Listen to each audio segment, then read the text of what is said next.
Good evening, Internet, and welcome to our next edition of Kent at Your Own Risk, where Kent, Kevin, and Chris are going to talk about Season 2 of the show Masters of Horror, and kind of weave it into where we compare it to Season 1 at the very end. Again, I had never seen any of these episodes before, so Kent, I had a blast for the last 2 months watching these, so thank you for making the suggestion. I think it was a lot of fun. Yes, I've been having a lot of fun, and it brings me back, almost over 15 years ago when this was on. I used to try to get people to sit down and watch some of them with me. More season 1 than season 2, but there is one particular episode in season 2 that I showed a lot of friends, and that would be Family. But with that being said, I'm happy you guys are having a good time with it. And I don't know, I like the different, we just get a lot of different subgenres within the horror. So it's a lot of fun for me. Kevin, how you doing? Yeah. Oh, I'm doing pretty good. I was sick for like a week there, and so I did a couple of these, and I think maybe Sounds Like was one that was a little bit hard when just the way I was feeling and the way that kind of episode is, and we'll get into all that. But yeah, so I'm like going through the rankings. I'm pretty confident that is how I feel. But some of these episodes, I think that I might like more watching them over and over again. But I had such a good time, and I do believe there is a run of 3 bangers in a row that are definitely top tier of the Masters of Horror. And I'm so excited that we're gonna go and proceed this into Fear Itself, the TV version of it. So yeah. So I said this last month, and I want to reiterate it again. I don't think there are very many very bad episodes, but I think the one thing that I noticed when I was looking at my rankings, a lot of the ones that I don't think succeed as well are ones where they tried to combine stuff, and with the hour runtime, there was either not enough time given to the combinations that they were trying, or they just blew it on the in the get-go from the writing. But for an example, in season 1, when we were talking about Dance of the Dead, you had the whole idea of the zombies, you had the nuclear fallout plague, you had the elderly being abused and maybe murdered for their blood by the younger generation, you had the biker gang kind of stuff, all the way into the, nightclub where they force zombies to dance and have sex with you. So, I mean, you had a collage, a mishmash of all of those 6 ideas, and it just ended up not being as interesting as I think it would have been if they'd just taken 1 or 2 and tried to run with them. And I would say, for me at least, it feels like that held true for the weaker episodes of this season as well. Like, the mishmash didn't work, or they didn't get the correct proportions in the mishmash that they were trying to make. I don't know. What do you guys think about that? I do think that, well, specifically with Dance of the Dead, which I do have a place for in my heart, but the whole backstory with the girl and the prologue to the the apocalypse, or how the world has changed to where it is now, was mostly unnecessary, even though that led to the plot twist at the end.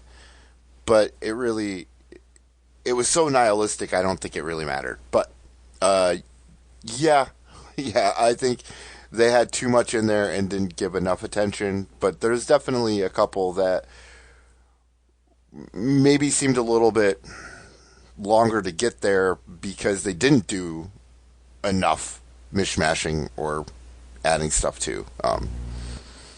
But that's super vague. We can get into it all, I guess. I would compare what Chris is describing to American Horror Story.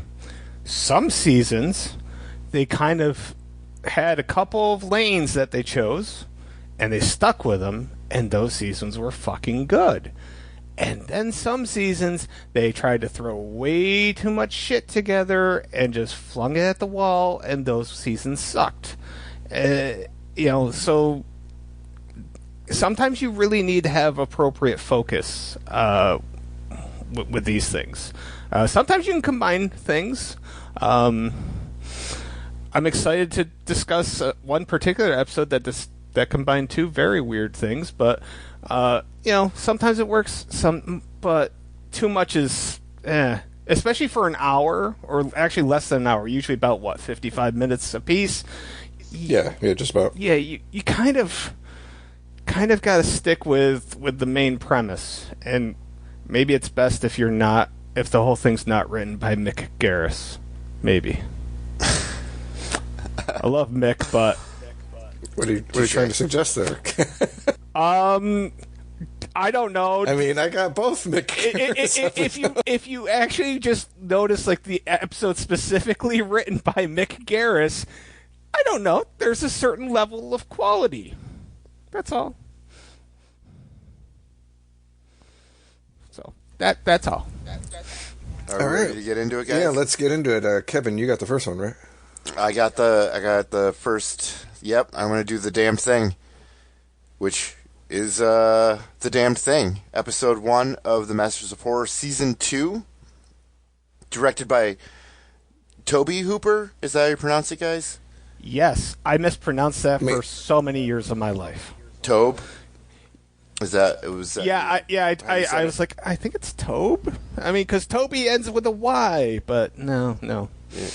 Those Hollywood types. Yeah. All right. So directed by Tobe Hooper. This aired October 27th, 2006. Based on a short story by Ambrose Bierce, teleplay by Richard Christian Matheson, and a little.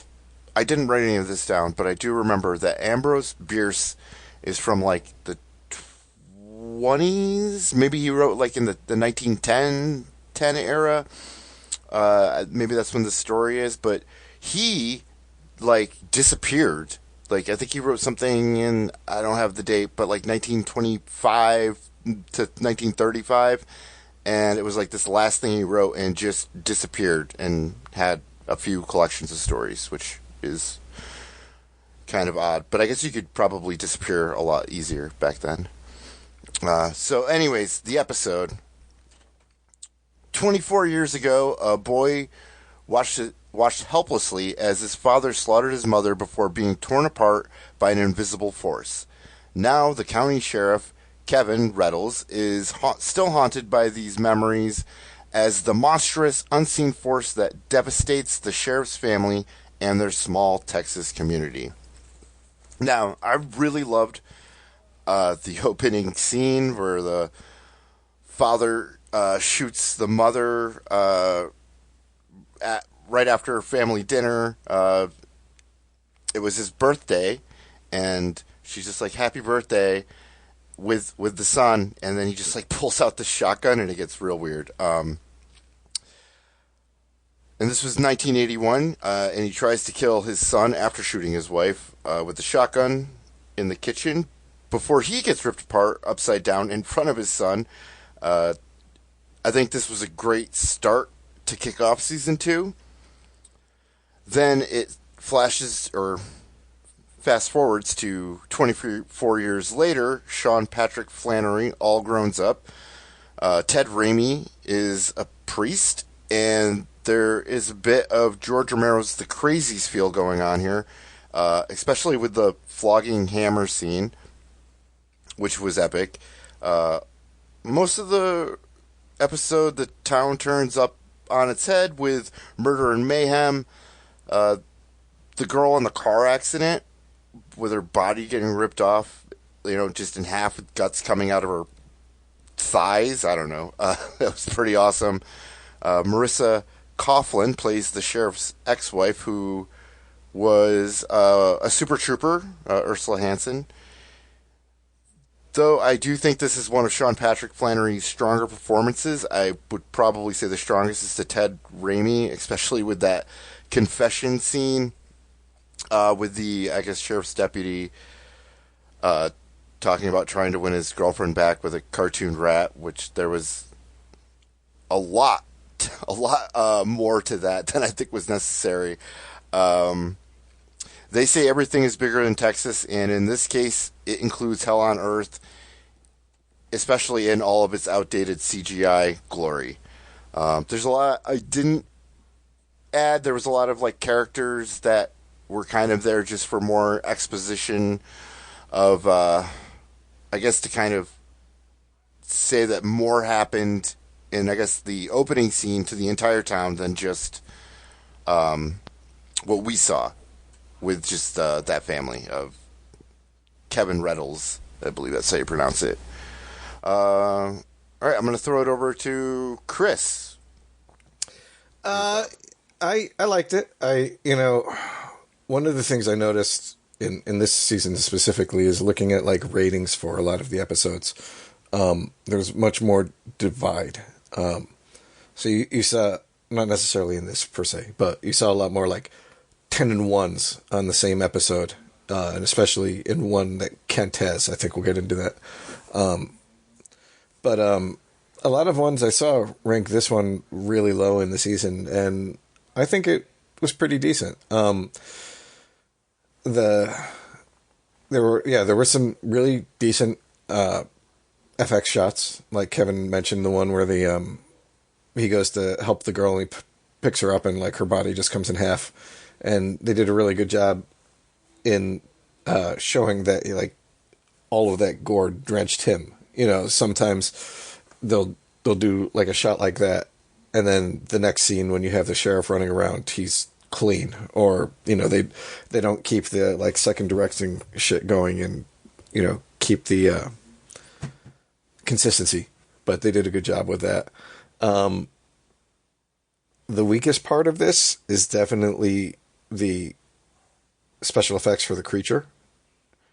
I think with a little more budget and probably a more modern special effects team, it could have been done really well, because I think the premise was creepy, especially at the one good shot you see of it at the very end. But yeah, it starts out with some really great ambiance and a good beginning, kicks it around for a decent like build in the middle, and then I don't want to say it falls apart, but it definitely descends in the end. So, way better than Dance of the Dead, though, in my opinion. So, I'm not a big fan of this, and this to me felt almost polar opposite of how season 1 started. Like, that started really strong with Incident on and off a mountain road. And the first 5 minutes of this, super strong. This doesn't get any better than its opening scene, though. I don't think there's much argument to be made that opening scene is where it's at. Aside from maybe the confession thing, I think there are some good tidbits here and there, but like as an overall scene, that was, where it peaked early on. Something with season 2 is, I definitely noticed this, is that they matched like any like married couple or any couple in general.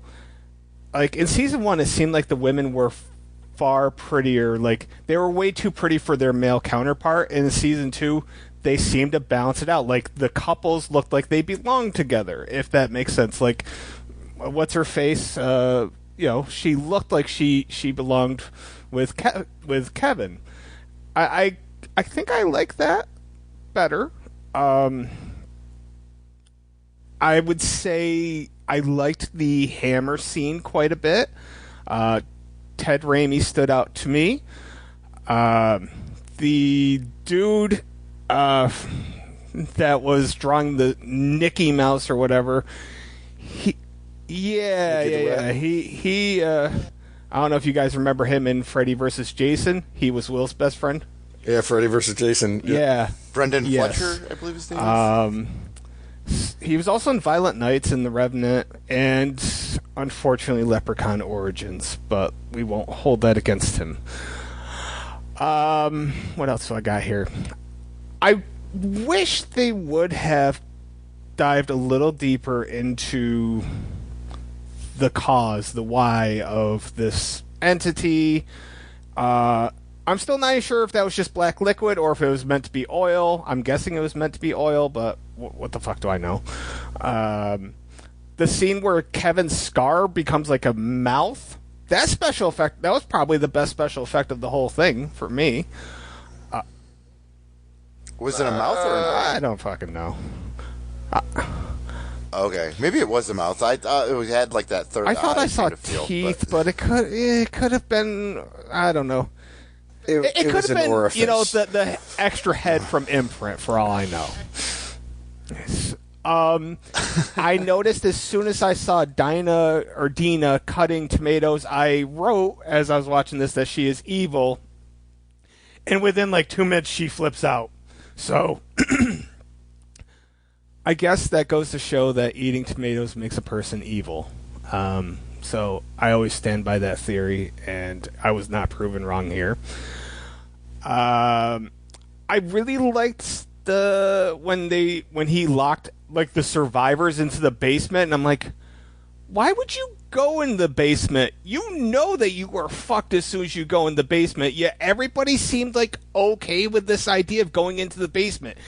Didn't really make a whole hell of a lot of sense to me. Like, I don't know. I'm going to take my chances out on the streets, hide in the woods. I don't fucking know. I'm not going in the basement. Just saying. And not only that, but like, you know, everybody in the vicinity is going crazy. So why are you letting these people into your house in the first place? Everybody except for the one lady had a weapon. Yeah. Which just would kill you anyways, because you would Yes. just use the weapons Right. on yourself. No. I guess no one's really thinking straight, which I think it flies. It's I can just go with that though. It did have It that definitely crazy did. feel to Yes. it though. Did you guys see that? Yeah, Yeah. for sure. So that's kind of what I just All right. latched on to. Help me. I have one huge gripe, and it is the scene where he is trying to figure out, oh, I don't have a key to the box. Oh, I can cut it open with my knife. That whole scene pissed me off more than anything else. Possibly aside from a particular scene in the V Word.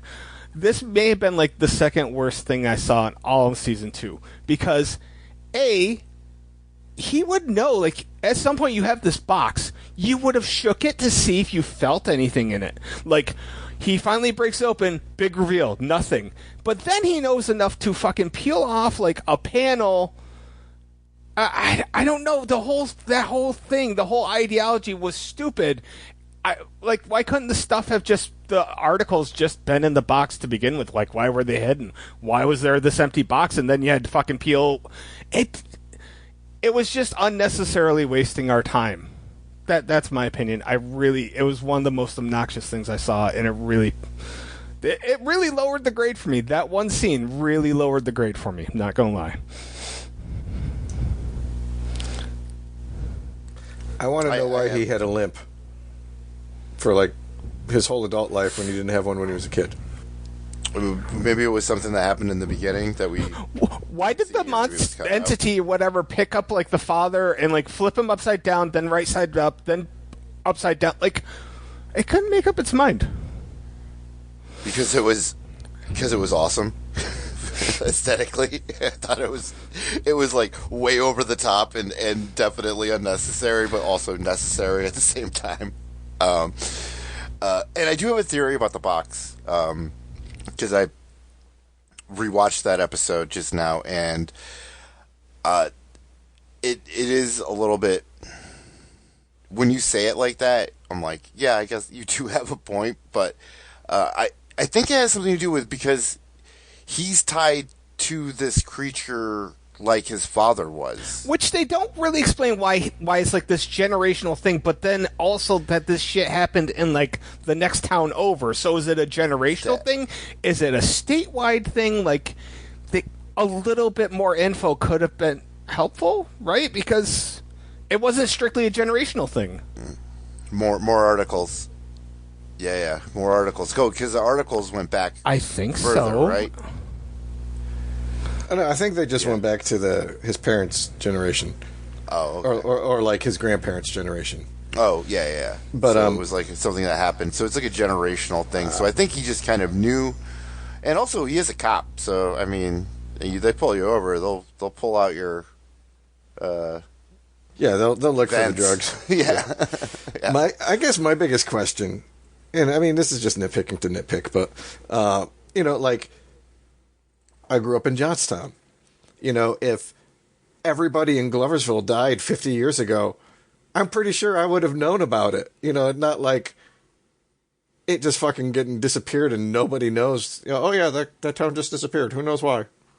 I'm like, no, if everybody fucking murdered each other, that's the kind of news that, gets bandied about. It's not something that, is covered up unless it's, like the Men in Black are showing up and making everybody feel that kind of deal. There was just some holes, and to be fair, this really does seem like the product of Tobe Hooper. I'll say that because, aside from Texas Chainsaw Massacre and Life Force, most people will say that he didn't really direct Poltergeist so much as Spielberg did. So, I don't know. This really did feel like a Tobe Hooper production, and that comes with its pros and cons. Well, the Directors Guild of America would disagree with you. If that's the only thing that they disagree with me on, that's fine, but I feel like there's a few other issues. Fair. If you want to go up against the union, then that's your prerogative, but I do not support. Are you going to go on strike now, Kevin? Are you not doing the podcast? Hey, no. I gotta say, I'm pro-union. I'm not, but I'm definitely not gonna. I'm gonna notify my shop steward though. Definitely after this podcast. Yes. All right. You guys ready to move on? We said enough about damn thing. All right. I got episode 2, family, in an effort for Kent to make up for last season to me. So it's directed by John Landis. See, this goes against what you said earlier, though, because it was written by Mick Garris, Kent. But he had another writer, so it wasn't just him. And it stars George Wendt, Meredith Monroe, and Matt Kiesler. So George Wendt plays Harold, who listens to Christian music while he melts the skin off of bodies in his basement to restring the bones with wire, redress them, put wigs on them, and then see them as members of his family while they live in his upstairs living room, bedroom, dining room. Has conversations with them. He's just an overall family guy. And he sees he's got new neighbors moving in, which turn out to be Celia and David. Little interested in them, not super much, until they get drunk on the first night that they're there and going out, and run over his mailbox. When they wake up the next morning, their mailbox has been repaired, and apparently they did not notice the bones that were encased in the mailbox. And then they go and begin a neighborly friendship with Harold, and it goes from there. There is do we want to give away the twist? I think the twist is really good, and this is probably one of the best episodes. Give away the twist. I mean, it's been out for over 15 years. It's your fault. Like, if you're listening to this and you haven't seen it, it's your fault for spoilers. And stop now and go watch the episode. Yeah, there you go. Thank you, Kevin. It's on Tubi. Yeah. And I do want to add before you do give it away is that I did see this episode back in like 2017 when I first got streaming, 2018, and I did see this episode and I did remember it better than the few that I did see from season 2, but I did not remember the twist. I knew there was a twist, but I didn't remember it. And I don't know how, because once I saw it, I was like, oh yeah, that's right. And yeah. So anyways, go ahead. So while he is friending them, he has episodes where he hears Celia, speaking to him. And those are some of my favorite scenes in the episode, because she's saying all kinds of outlandish shit that Kent will get into in a little bit, because he said he wrote all of them down. And he realizes that, that's not what she said, but he's trying to play it straight that he didn't hear it. So really good acting by George Wendt. We see Celia and David arguing over the course of the beginning of the episode. They're like, oh, I don't know if I can do this. I don't. And we gather through context that they've lost a child, and it sounds like they're talking about starting a new family. And then as Harold begins to kind of fall more and more in love with Celia and plan to make her, his next victim to bring her into his family, David disappears, and he's able to begin to pursue that more and more and more through Celia's depression over her husband disappearing and whatnot, until the night that Harold attempts to murder her and take her corpse and bring her into his family. They kind of turn it around, and you realize that David hasn't disappeared. He's been hiding, and they ambush Harold, knock him unconscious, bring him into their house, where it's revealed that they were the parents of one of the children that Harold has murdered, and they have spent the time tracking him down in order to gain their revenge on him. It's the little girl that Harold has been acting, her skeleton, he's been acting like she's his daughter the entire time. They're like, he even kept her in the same clothes the entire time. And Harold, David, being a doctor, is going to do his best to keep Harold alive and awake through the torture that they plan on putting him through. And it ends with Harold experiencing the torture. So I thought it was a really cool twist. I like George Wendt. I'd only seen him ever in Cheers and the first House movie before. And I thought he did a really great job. Celia, I thought, was really good, especially in the kind of dual personality that you see between, what she says and what he hears. David was okay. But, yeah, I thought it was a really good episode. Dark comedy.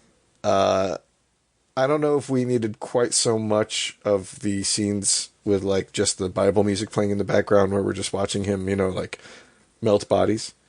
After the first one, we probably could have shortened the consecutive ones. But overall, I really liked it. It's one of the stronger episodes in the season, and I'm glad you gave it to me, Kent. So thank you.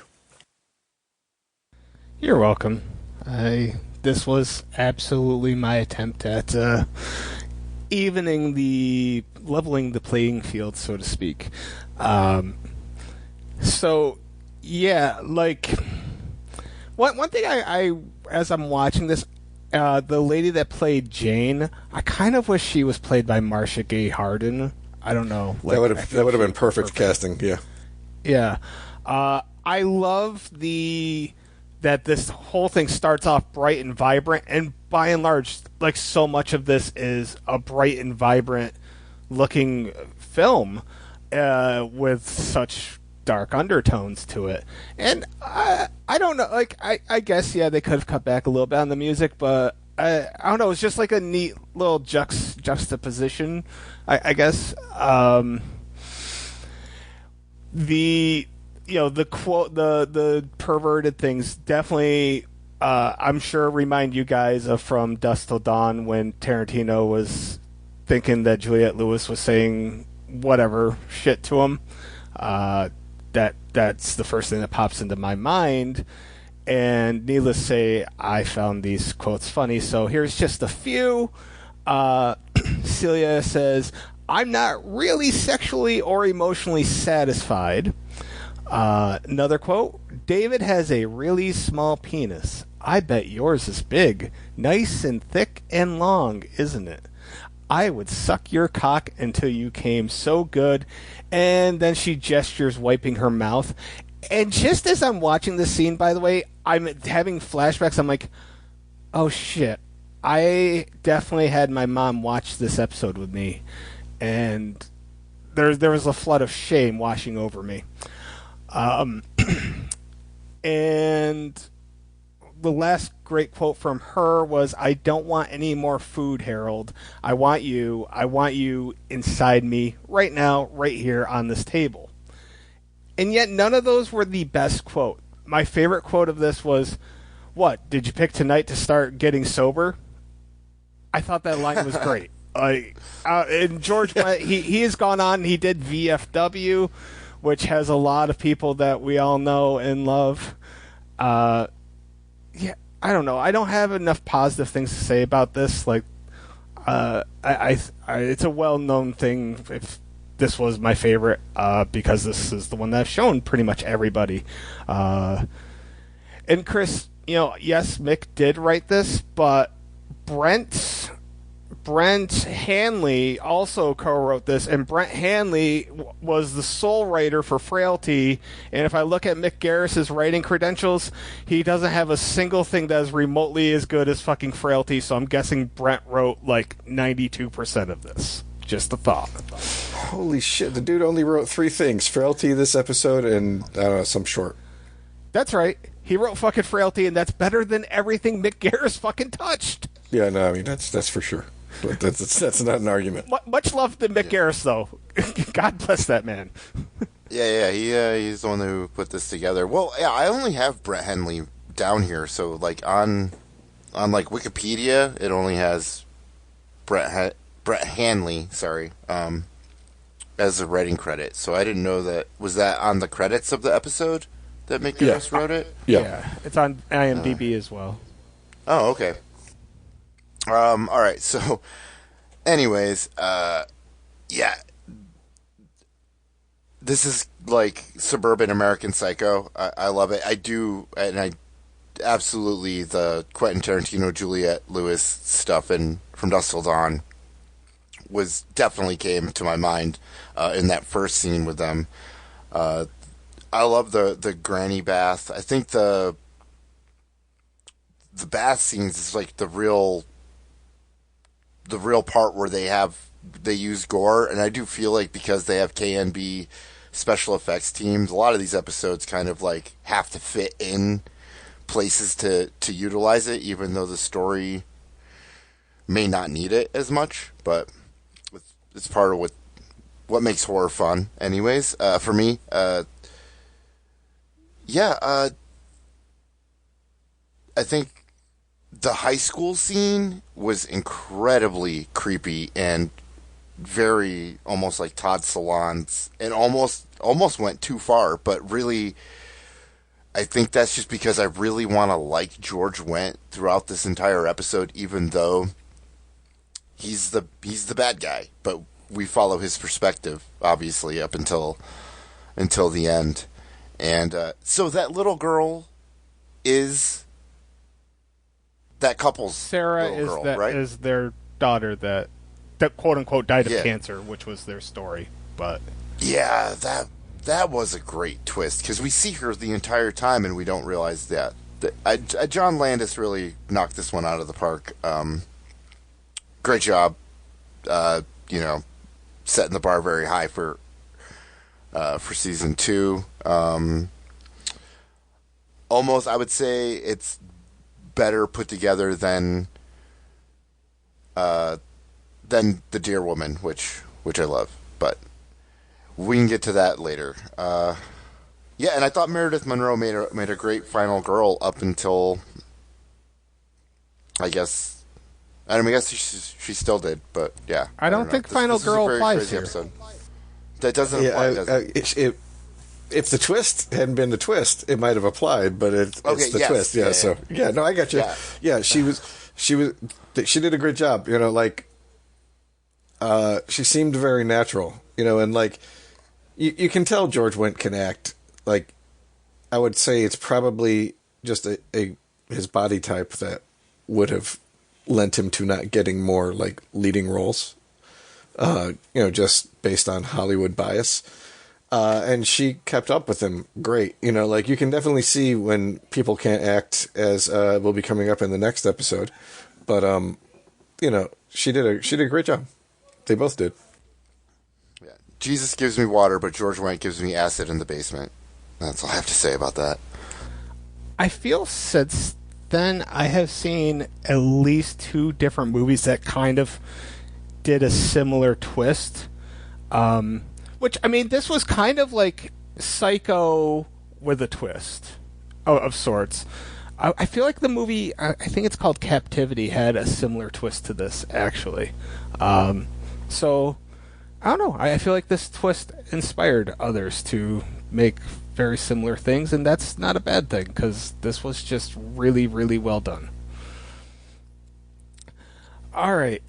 Are we ready for episode 3? Oh, yeah. Yeah. Go ahead. I mean, God. 2s and 3s seem to be, Yeah, so I gave Chris, family, and I took the fucking V word. So, the V word was made by the legendary master of horror, Ernest R. Dickerson. He is famous for directing a lot of TV episodes of various things like The Walking Dead and an episode of Fear Itself and some of The Purge. Realistically, he's only probably famous for doing Tales from the Crypt, Demon Knight. And that was a great movie. So I'm not going to really diminish Ernest, but this season really stretched the limits of the term masters, in my opinion. But, there's worse coming up.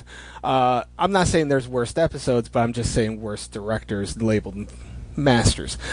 All right, so we get Justin and Carrie. They are, I think, 17-year-old boys. They like video games. They like playing Doom 3. Carrie gets fucking points and infinite blood supply in Doom 3. And I'm already going to bitch. Did nobody fucking play Doom 3? Like, how'd they get the rights to Doom 3 and then fuck up everything that they were talking about? There's no such thing as infinite blood supply in Doom 3. So you got the rights to use it, and then you just fuck up on all the terms. It's like, was there nobody handling the script that's like, hey, can we double check to make sure this is the right lingo for the game? No? Fuck it. Okay. And that told me everything else I need to know for the next 55 fucking minutes of my life. They decide at 17 years old that they gotta go check out a fucking dead body like this is Stand By Me, except they're 17-year-olds, and by the time you're 17, you've probably been to at least one fucking funeral in your life. Whatever. So Justin, I think it is, has like a cousin that works at a fucking mortuary. Angus Scrim doesn't show up, unfortunately. And I think we're about like a quarter of the way in and nothing has fucking happened. They're just in the mortuary. They've wasted 15 fucking minutes of our lives that we don't get back. Yippee-ki-yay. Eventually, they realize some stuff's gone awry. They find the cousin's fucking dead, and then they find Michael Ironside sitting up, and he is known as Mr. Cheney. How fucking original in a vampire movie. And that's what V stands for, that or video games, I don't know, whatever fuck it is. And yeah, Mick Garris, he wrote this episode, just to go back on the Mick train for just a second. Anyway. Solo writer. Yeah, no wonder, huh? Fuck. So anyways, Carrie gets bit by Ironside, and Justin is like one of the biggest bitches in all of Masters of Horror. I cannot stand this kid whatsoever. He doesn't help his friend. When it's time to escape, he's like completely unsure of himself, like what to do. Like, he doesn't want to break a window, but at this point, you're already fucking knee-deep in the shit. Just break the fucking window and pull your friend in. Which, by the way, he was able to pull his friend as fast as Ironside could walk. I don't know what that's saying, but whatever. There was one cool thing with the shadow of Ironside, and that was probably the coolest part of it. Anyway, Carrie's bit, he shows up to Justin. Carrie bites Justin. Justin doesn't want to feed. Carrie's like, well, you fucking made me a vampire, so come on, let's feed. And then Carrie and Ironside team up and capture Justin's sister Lisa, and she played Alessa, and I can't remember the other name, in Silent Hill, the fucking little girl. So that was cool to see her. Anyways, they end up killing Ironside, I think. I don't fucking know. And Carrie's disappointed because, his buddy's a piece of shit. And Carrie's just stuck now being a fucking vampire, and Justin's going to take the fucking easy way out and kills himself by tying himself to a fucking table and letting the sun shine in like this is fucking Autopsy of Jane Doe. And I don't know, fucking an hour to tell the story of two 17-year-old boys who go to a mortuary, one gets bit, then bites the other one, and one lives, the other one dies. There, just summed that whole fucking waste of 55 minutes up. Why did I give myself this? I don't know. Please tell me I'm not the only person that found this to be like complete and utter trash. Please. Kevin, you go next. I got a few things. Oh, if you got a few things, you no, go ahead. No, go ahead, because you were. Yeah. Okay. All right. So.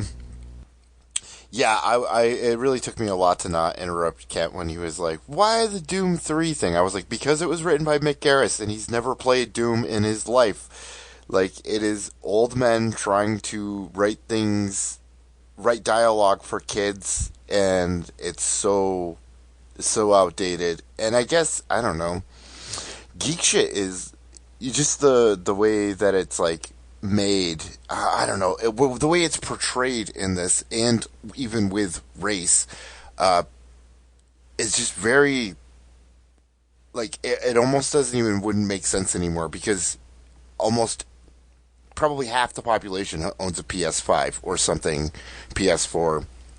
A lot of people have games now, and it's not like, I don't know, that I feel like it was then. You guys are gamers. Jump in. Am I sounding like an idiot? Kevin, white nerd dipped in chocolate. That line tells you everything you need. Like, seriously, that was a fucking line. I should probably mute my laughter when you say that, though. Yeah, it was really badly written. Really badly written.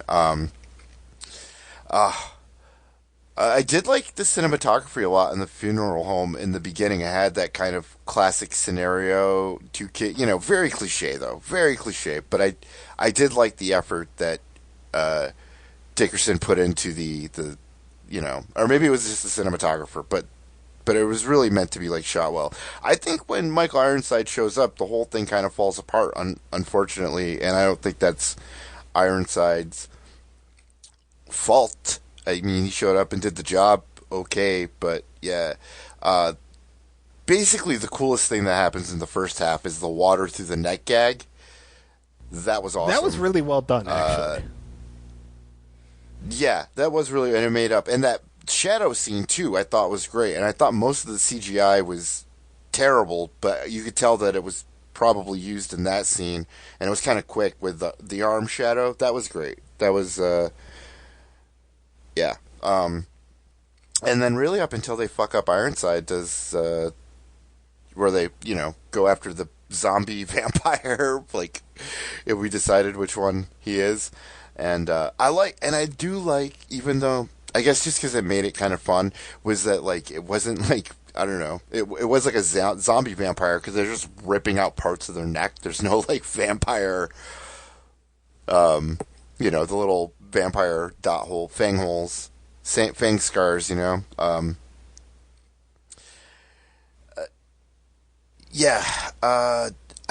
okay.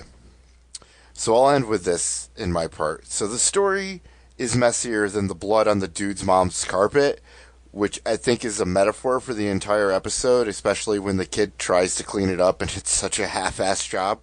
But it won't come up, but he tries. And, it doesn't get very far because it's a pretty weak attempt. Much like this episode. As bad as it is, though, I had fun with it. I'll throw it over to you, Chris. Okay, this is a fucking horrible episode. Chris, did you party too hard as your skin's super cold because of it? No, there's a couple good things in this. For A1, Doom 3 was an excellent game, and it often gets overlooked because it was in the middle between the old school classic Dooms and then the modern remakes.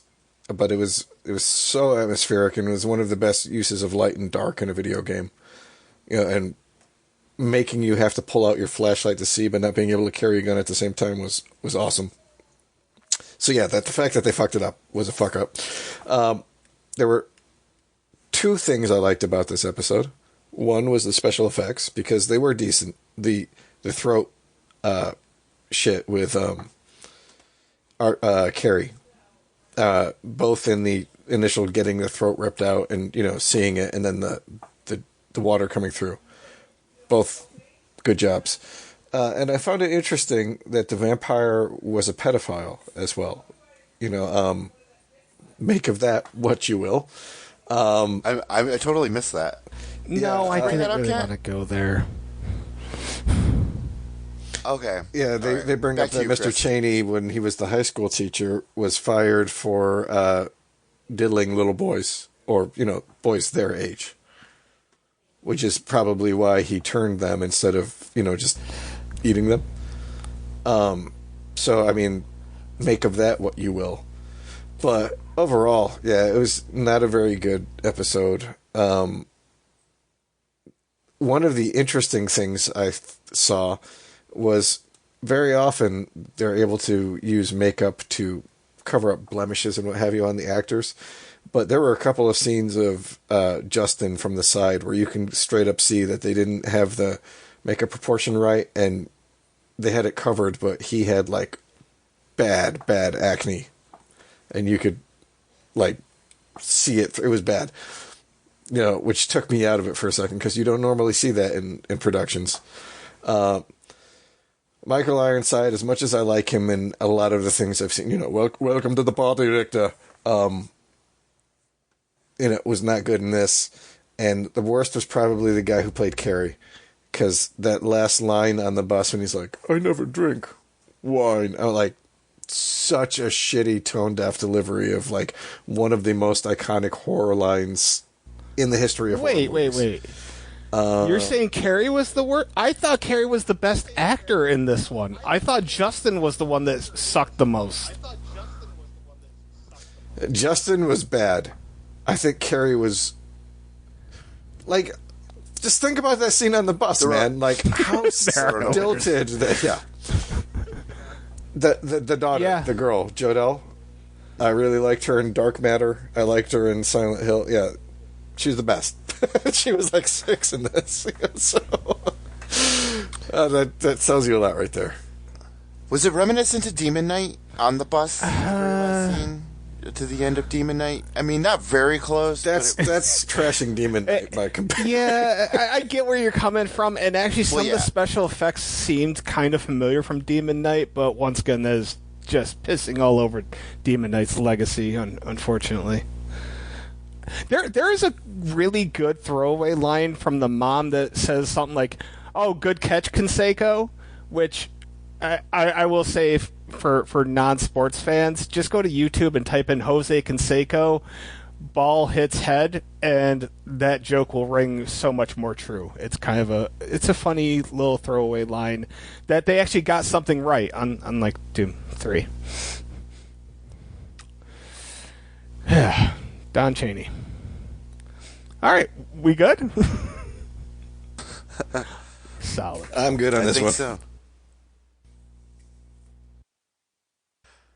All right. Masters of Horror Season 2, Episode 4. Original air date November 17th, 2006.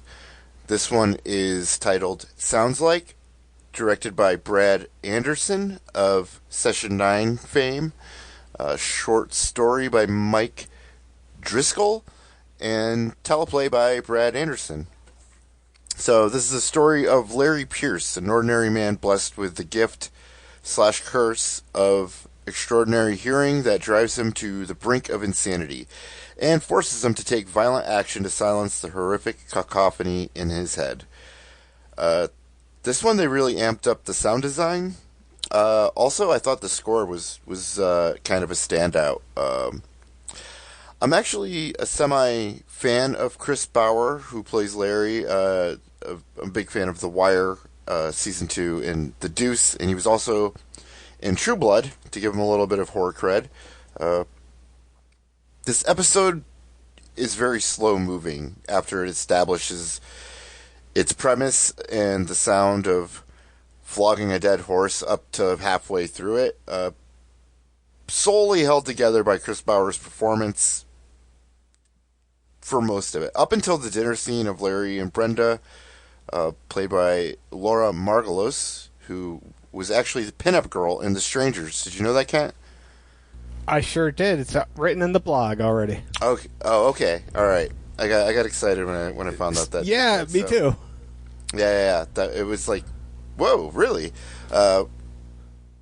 Well, when she tells him that she's pregnant, which at this point starts to pay off the whole grief the couple's been going through with the loss of their child. The suspense builds from there till the noises get so bad he puts a pillow over his wife's head while she sleeps.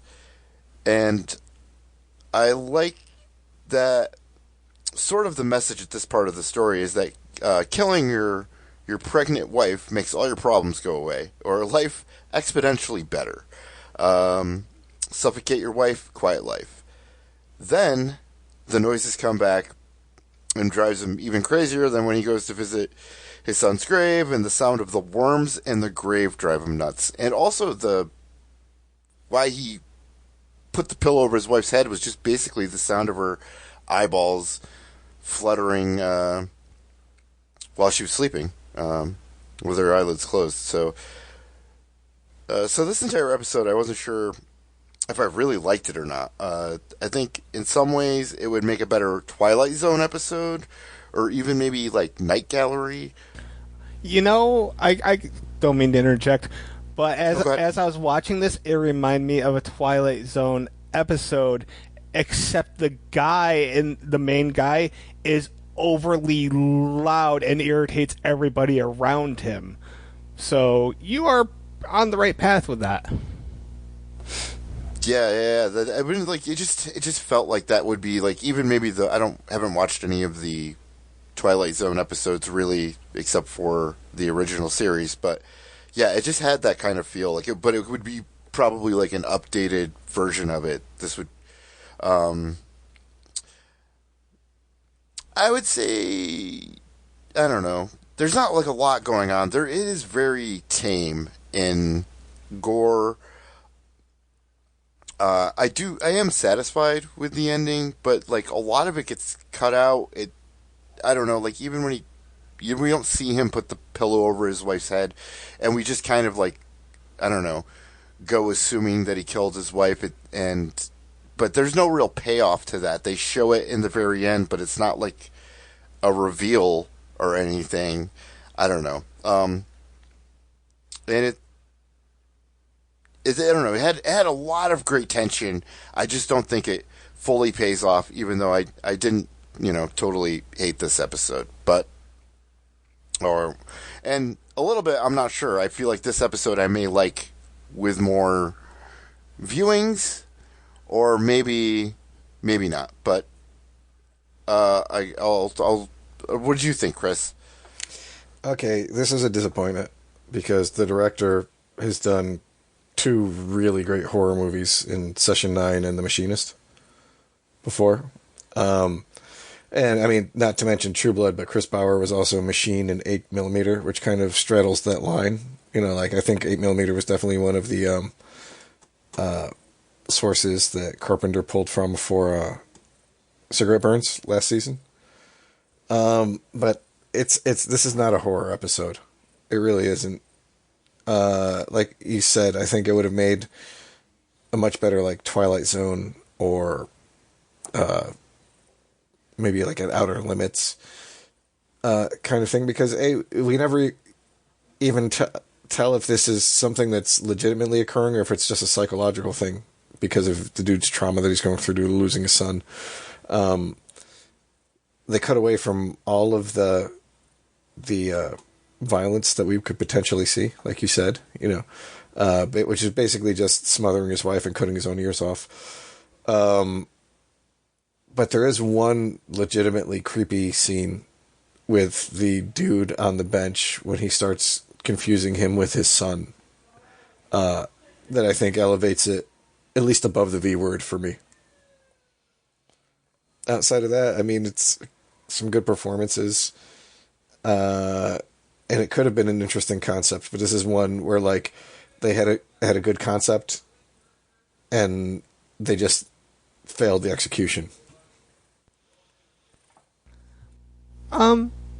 So I'm gonna push back a little bit. I think this is horror for me, and I'm not sure if it would have been horror for me 15 years ago.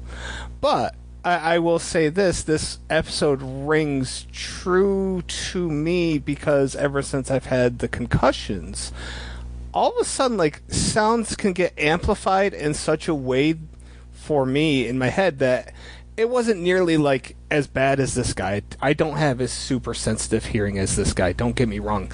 But there's a lot of aspects to this that I never could relate to until I had the concussions, and now, like, somebody just fucking opening up a bag of chips, for example, can really fucking drive me nuts. And in that regard, I don't know, I feel like this was almost kind of meant for somebody like myself.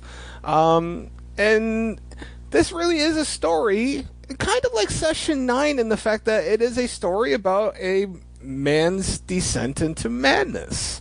So, I don't know, I would go with horror, or maybe horror adjacent, because we haven't said the word adjacent yet this podcast, so now we got the quota.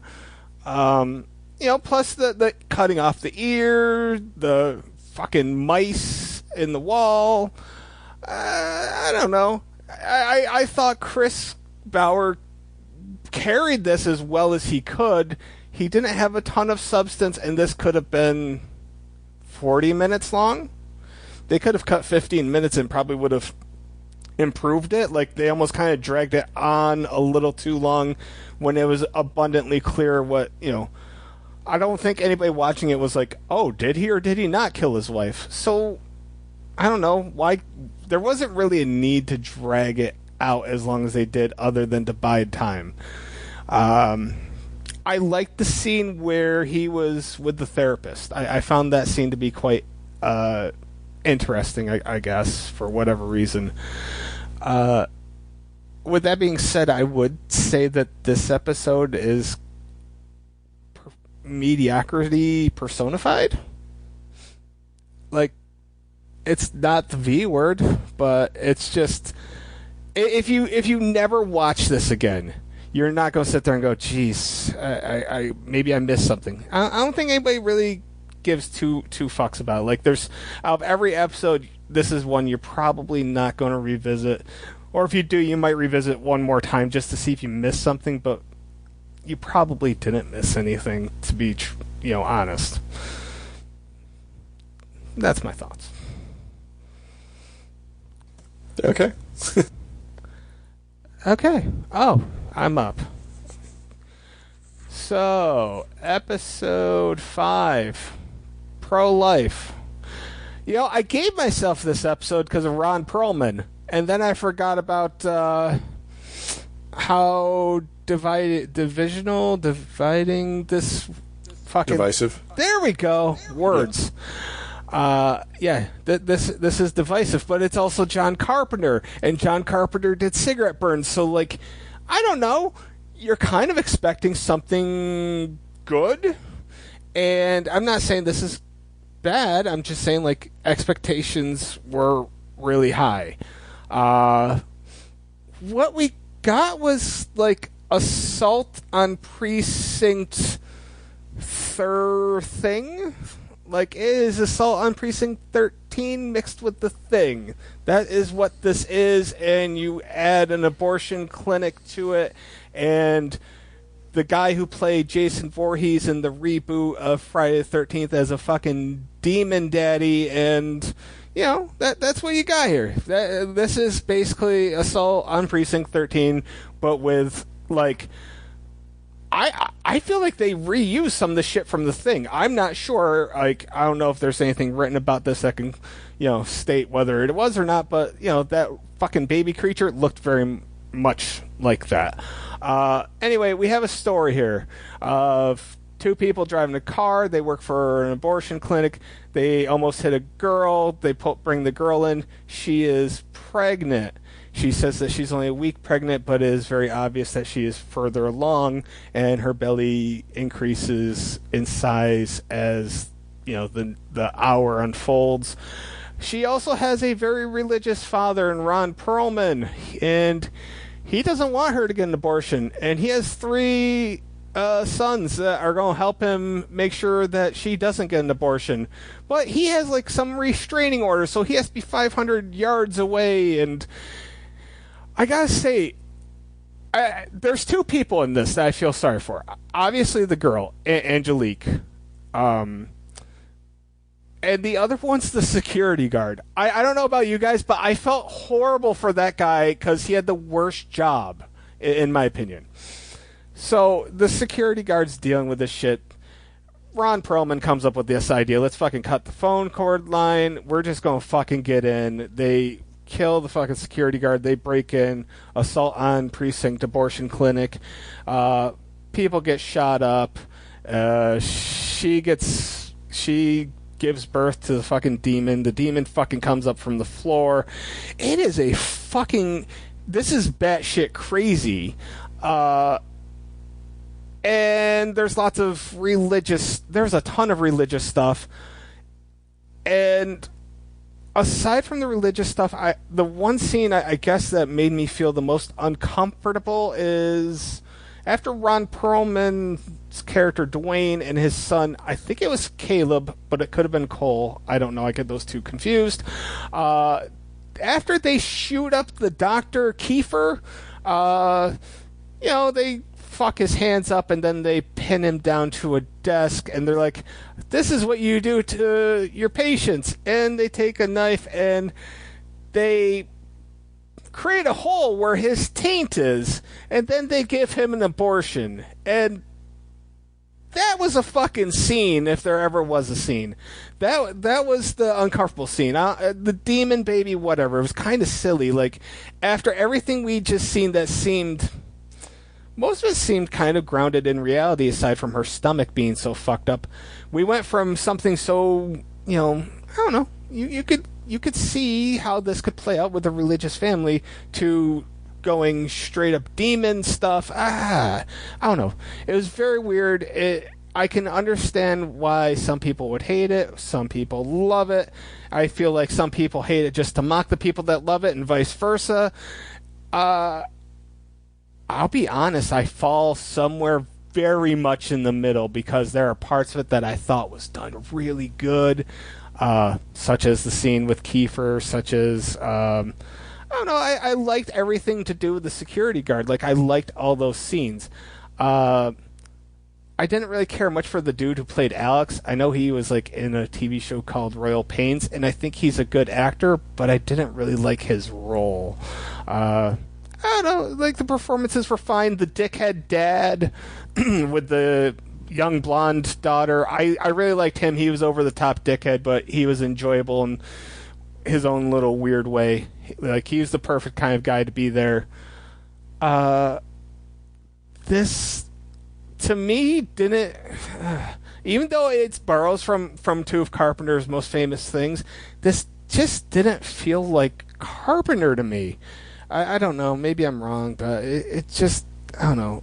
I watch it, and I don't think I ever need to see it again. And I love Ron Perlman, but... it's very much in the middle for me. So, Kevin, I know you're usually more of an optimist than I am, so tell me what you really liked here. I mean, it's Assault on Abortion Clinic 666.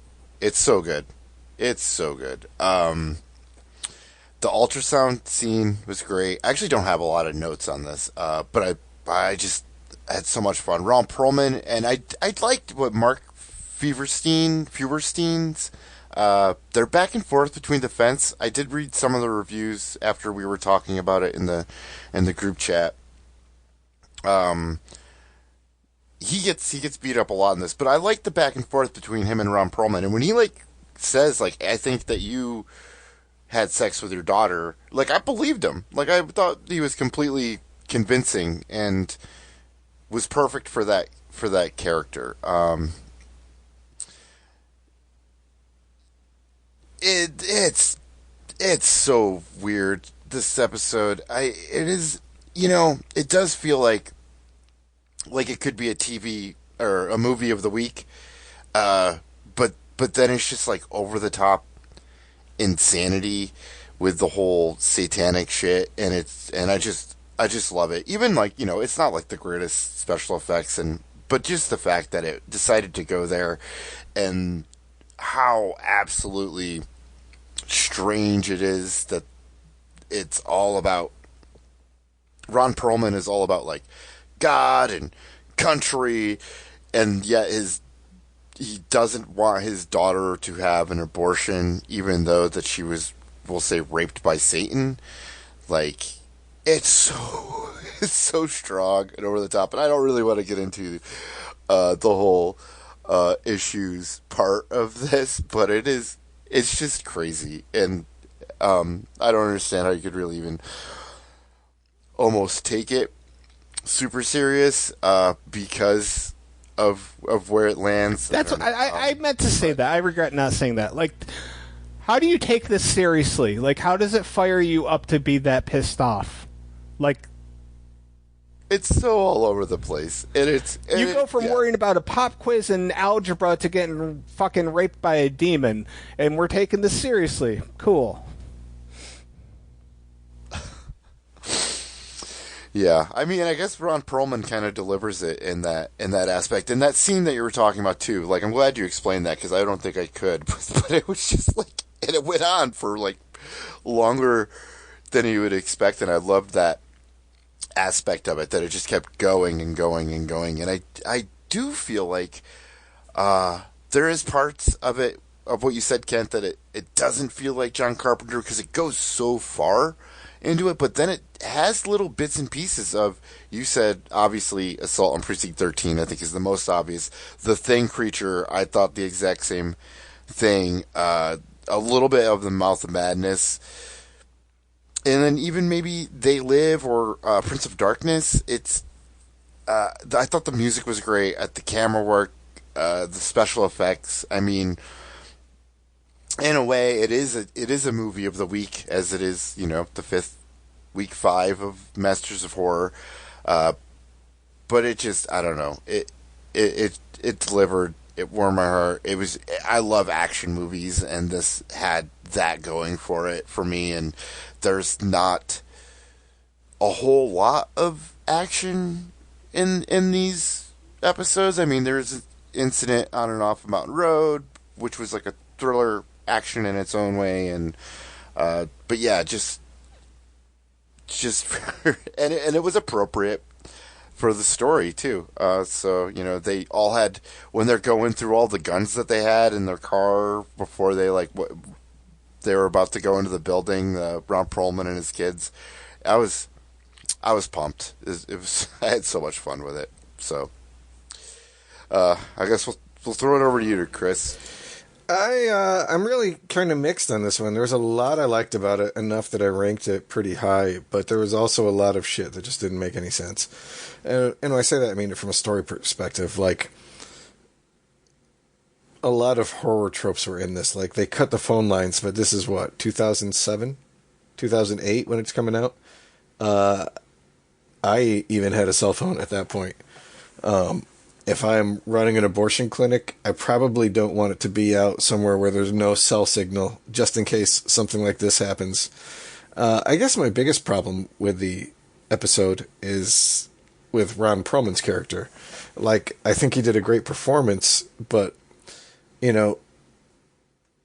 if they have my daughter and it's against her will, or against my will, and she's underage, I'm not sitting, I'm calling the cops first off.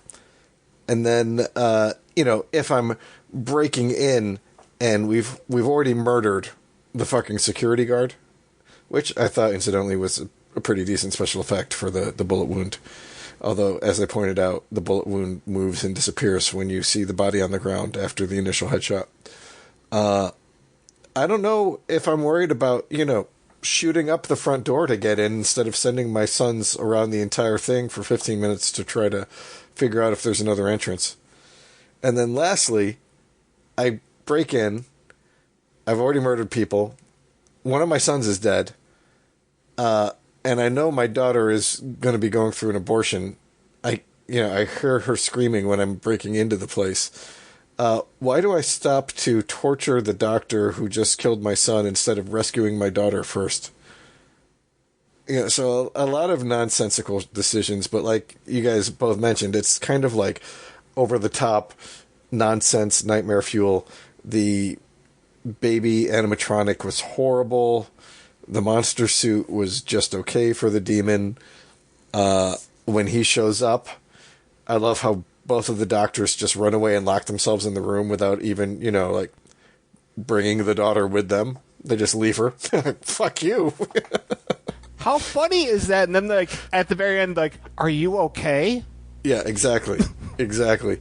But yeah, Ron Perlman probably developed some back problems carrying this episode like he did.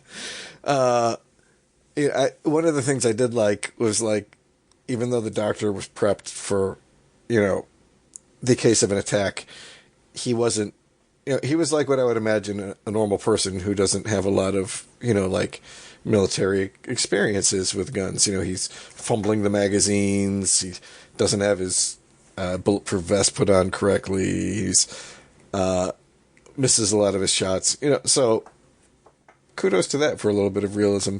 But, like Kevin said, it's a really cool premise. Assault on Precinct 666. And for me, more of it worked than didn't work. Quick question, because, all right, as I watched this, at first I was like, that demon suit looks stupid. But then I thought more about it. I'm like, I haven't really seen many demon suits that I thought worked that well. And I was trying to think of, better demon suits in movies. I don't know, can you think of some that were... obviously, Demon Knight, and I want to say Tales from the Hood, at the end he turns into a demon, right? Or is he just the devil? I don't know. I'll have to get back to you on that one. But, I don't know, can you think of better demons?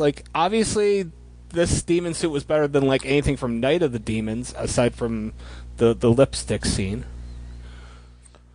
I mean, Legend. Yeah, there you go. It was very similar to that. No, I didn't hate it.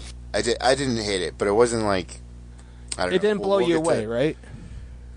No, well, I mean, actually...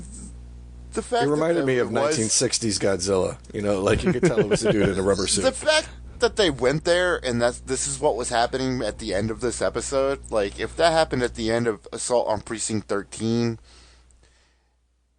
I would love that. I would just went with it. It was good. It was it wasn't the worst. I mean, it was, to be fair, it was better than the creature of an Imprint, but I fucking love that too. So, yeah, it didn't matter. It was so insane. It wasn't bad though. Not the best demon suit of the season though. But we'll get to that. Oh yeah, agreed.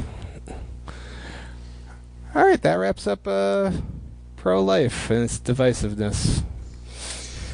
All right, I got episode 6, Pelts, and again, my buddies are trying to make up to me for season 1. So we have the description where a sleazy, desperate fur trader haunts a local strip club and gets his hands on some priceless raccoon furs, which may be just more than just priceless, but cursed. So this was directed by Dario Argento, written by not just Mick Garris, so that should give you an idea, and stars Meatloaf, which is awesome because I love Meatloaf. We get a cameo by John Saxon. I love John Saxon. We get I don't know if this is the best episode for breasts in season 2, but it's definitely one of them. And we get a lot of them in this episode. So, Meatloaf is a farrier. And he's kind of got an obsession with the stripper, Shanna. And he tries to give her gifts in order to get her to allow him to bang her. But she kind of manipulates him pretty well. John Saxon and his son find a whole field worth of dead raccoons in this burial ground. I believe it's supposed to be Native American, but I wasn't quite sure about that. Where they go and harvest the raccoon pelts, saying that they're the most beautiful ones they've ever seen. They get glimpsed by whoever the lady who owns the property is on their way out. Bring them back to their house, begin to strip and cure the pelts. John Saxon goes to bed and has his son finish up with it. And while he is finishing up with it, he skins the raccoons and then proceeds to bash his dad's head in with a baseball bat when he wakes him up from sleeping. Before going downstairs and cutting his own face off with a bear trap. Next day, Meatloaf and his partner show up, find the pelts, see that the dudes are dead. Instead of, doing something responsible, like calling the police or whatever, they just take the pelts and book it. They begin to be made into a beautiful coat, which Meatloaf promises to Shanna if she will give it up to him. While the coat is being made, one of the lead tailors basically kills herself by sewing her eyes and mouth shut. There's another death too, isn't there? Yeah, the guy that guts himself, disembowels himself. Yes, thank you. Sergio? Yes, I think? Sergio disembowels himself. He was another worker there. I don't remember what exactly he was doing. Yeah, so it's pretty graphic. It's pretty gruesome. Meatloaf finally gets the coat, takes it over to Shanna, who loves it, bangs her from behind, then proceeds to cut his own skin off from his waist up to give to Shanna. Chases her around. She falls down the thing and breaks her leg. They all die. It is bloody. It's over the top. There were fucking titties everywhere. We get a meatloaf ass rape. This was all over the place, but I loved it. It was like over the top in such a good way. I liked Jennifer by Dario Argento in season 1, but this is one of my favorite episodes in season 2. It really is probably one of the most graphic, I think. I think Imprint was probably more uncomfortable for what you saw, but I think you actually see more actual violence in this one. I don't know. What do you guys think? Oh, and also, out of everybody who has been in this series, Meatloaf is the only person I've met in person, and he was the first concert I ever saw. So I love Meatloaf. So thank you guys for giving me this one. I didn't know he was in it when you gave it to me. Didn't you meet Ron Perlman? Yeah, you met Ron. Oh yeah, shit. I did. You're fucking your own shit up here, man. That's why Pro-Life was so high on my list too, because I met Ron Perlman. Fuck, I forgot all about that. Yeah, no, he was at Meatloaf was at one of the conventions I went to down here, and it was one of the last ones he did before he died. And there were so few people who went in. I got to sit right in the front row, and they were, everybody was asking him questions. I wanted to be like the one dude who's like, "Hey, what is the one thing that you wouldn't do?" But I didn't. Somebody else did. And he's like, I tell you what it is in the fucking song. You guys should fucking know. So I'm not going to tell you or repeat it here. So I was really glad I didn't ask him that. But it was cool. I would have asked him what it was like to work with the Spice Girls. Yes, that's the better question. Spice World is a fucking national treasure. Thank you, Kat. I just think back to every time we were driving with Eric, going to the mall or whatever, going to the movies, singing Wannabe on that single that we had, and he would always take the wrong turn because he would be too busy singing, and we'd end up having to take an extra 30 minutes to get wherever we were going because we had to go down to the next exit on the thruway and turn around to come back. We almost died, but Lansing's in the lake because we were going and someone stopped pulling into Lansing's in the lake and we almost smashed into it. Oh my god! And I believe the only reason I've seen that is because of, I'm going to say Eric and Russell, but I think Russell really pushed the film. I believe it. I believe like 2 years ago I was gaming with Eric, and I'd been drinking, and Eric's like, "Do you own Spice World?" I'm like, "No, not yet." And then I immediately bought it that night. So that's still going strong. That's awesome. Oh, I should probably get that movie too. Throw it in the collection. Okay, well, should I talk about the episode, or do you want to get into Go this? ahead, Kevin. Can't- Charm us. All right, yeah. Okay. Boobs, blood, and meatloaf. Oh my god, this was a lot of fun. Sometimes all three in the same sentence. All three. This is like the exact role I've always been waiting for John Saxon to like take on or have, and then he gets his head smashed in immediately. But it was a side of him that I've never seen before. I'm not like, I know the quick scene in From Dusk Till Dawn, and obviously Nightmare on Elm Street, and the films that he was in that, but the original, The Father,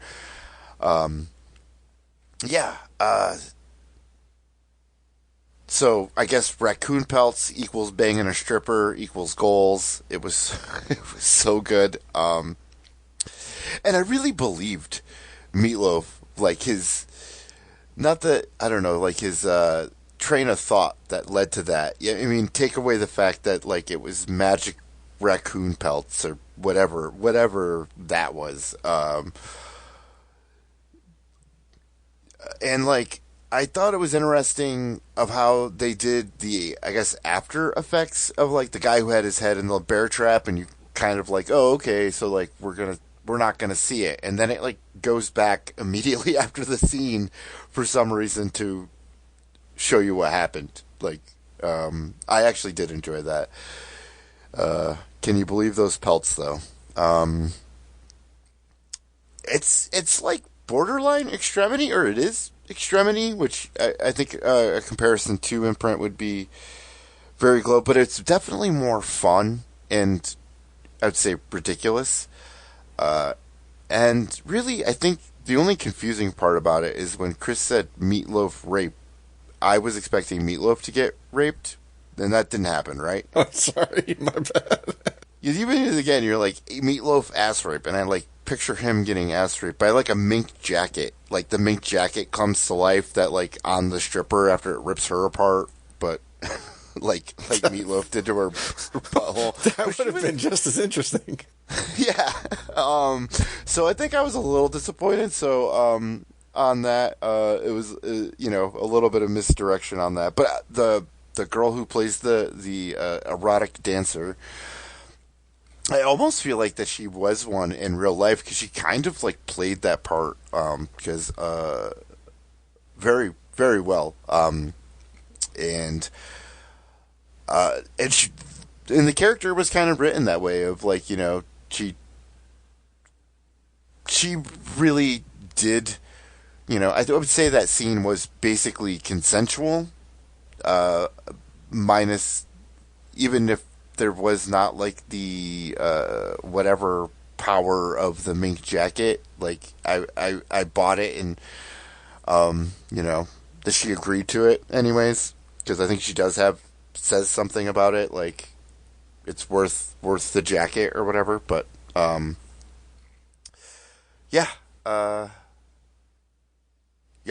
had a really great time with it, and it was a great follow up to Pro Life. So it was on a roll for sure. Yeah, I mean, really, the quote, "Did you see those pelts?" really rings true. It just does. Like, I absolutely quoted it in my review. Like, I don't know, that way he said it, everything just, yeah. in the few times I've got to see Meatloaf act, he always, like, I don't know, like, always over delivers on my expectations. And I don't know, it's not like he acted a ton, but every time it's like he gives his all, and he's just, I don't know, a solid actor for my taste. All right, so for me, I found it weird that there was some similarities between this and The Damn Thing, because, like, the weird amount of violence kind of going on. I don't know, I just found it, especially if we're going to say The Damn Thing was kind of like The Crazies, this also kind of had a little bit of that violence going on, which I was fine with. I liked that. You guys know how I feel about John Saxon. I don't need to get into that too much. If you would have just been asked, picture Meatloaf's, like, desired stripper, Shanna looks exactly like what I would have guessed for Meatloaf's, like, personal stripper. I don't know, like, she just looked the part. She was really, really good. And it was one of the best episodes of the season, of course. Neither of you guys mentioned Mother Mater and how quickly she pounded that fucking bottle of moonshine. Like, she gave zero fucks about that conversation. She just wanted the shine, and she got the shine.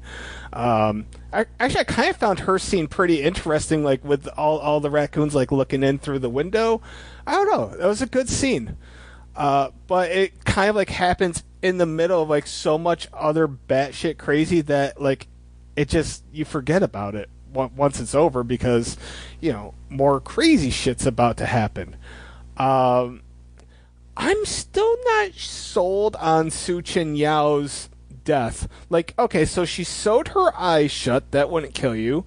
She sewed her nose? I don't even know how the fuck that works. Like, and then she sewed her mouth, but, like, it wasn't a lot of loops that she did, and if you, like, put your lips together, you can still kind of forcibly breathe. I don't know. I'm just not sure why that killed her, but it looked visually pleasing, so I'm not going to complain.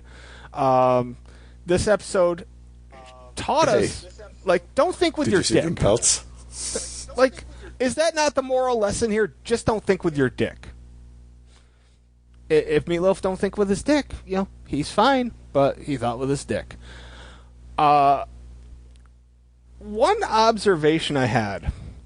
So, Meatloaf pounds Shanna. She is wearing, like, her, I don't know, top or robe or whatever, but she's bare-assed. We cut to Meatloaf in the bathroom with that weird knife, razor, whatever thing. And then when we see Shanna again, she is now topless, but wearing underwear. So she, like, went polar fucking opposites on us in that little bit of time. Like, well, I gotta cover my ass, but, I'll just give him the titties. I don't know. I just found that kind of weird. And the last thing that I want to say is, when Meatloaf is running around with his vest, all I could think of is the Simpsons episode with Mr. Burns singing, see my vest, made from real gorilla chest. Like, that's all I could think of. So, Simpsons on my mind while watching Meatloaf in a bloody, weird rampage. This was absolutely delightful. Argento really came through in both seasons. Really, really shined. So, yeah, he did. This was super fun. Like, I don't want to say it was great, because the story is whatever, but it was so much fun. This may have been the most fun episode of any of them for me. Agree. I feel, look at how much we liked Deer Woman in season 1, because it was super fun, and I feel like this Pelt is almost like the Deer Woman of this season. So, lots of fun. I really enjoyed it.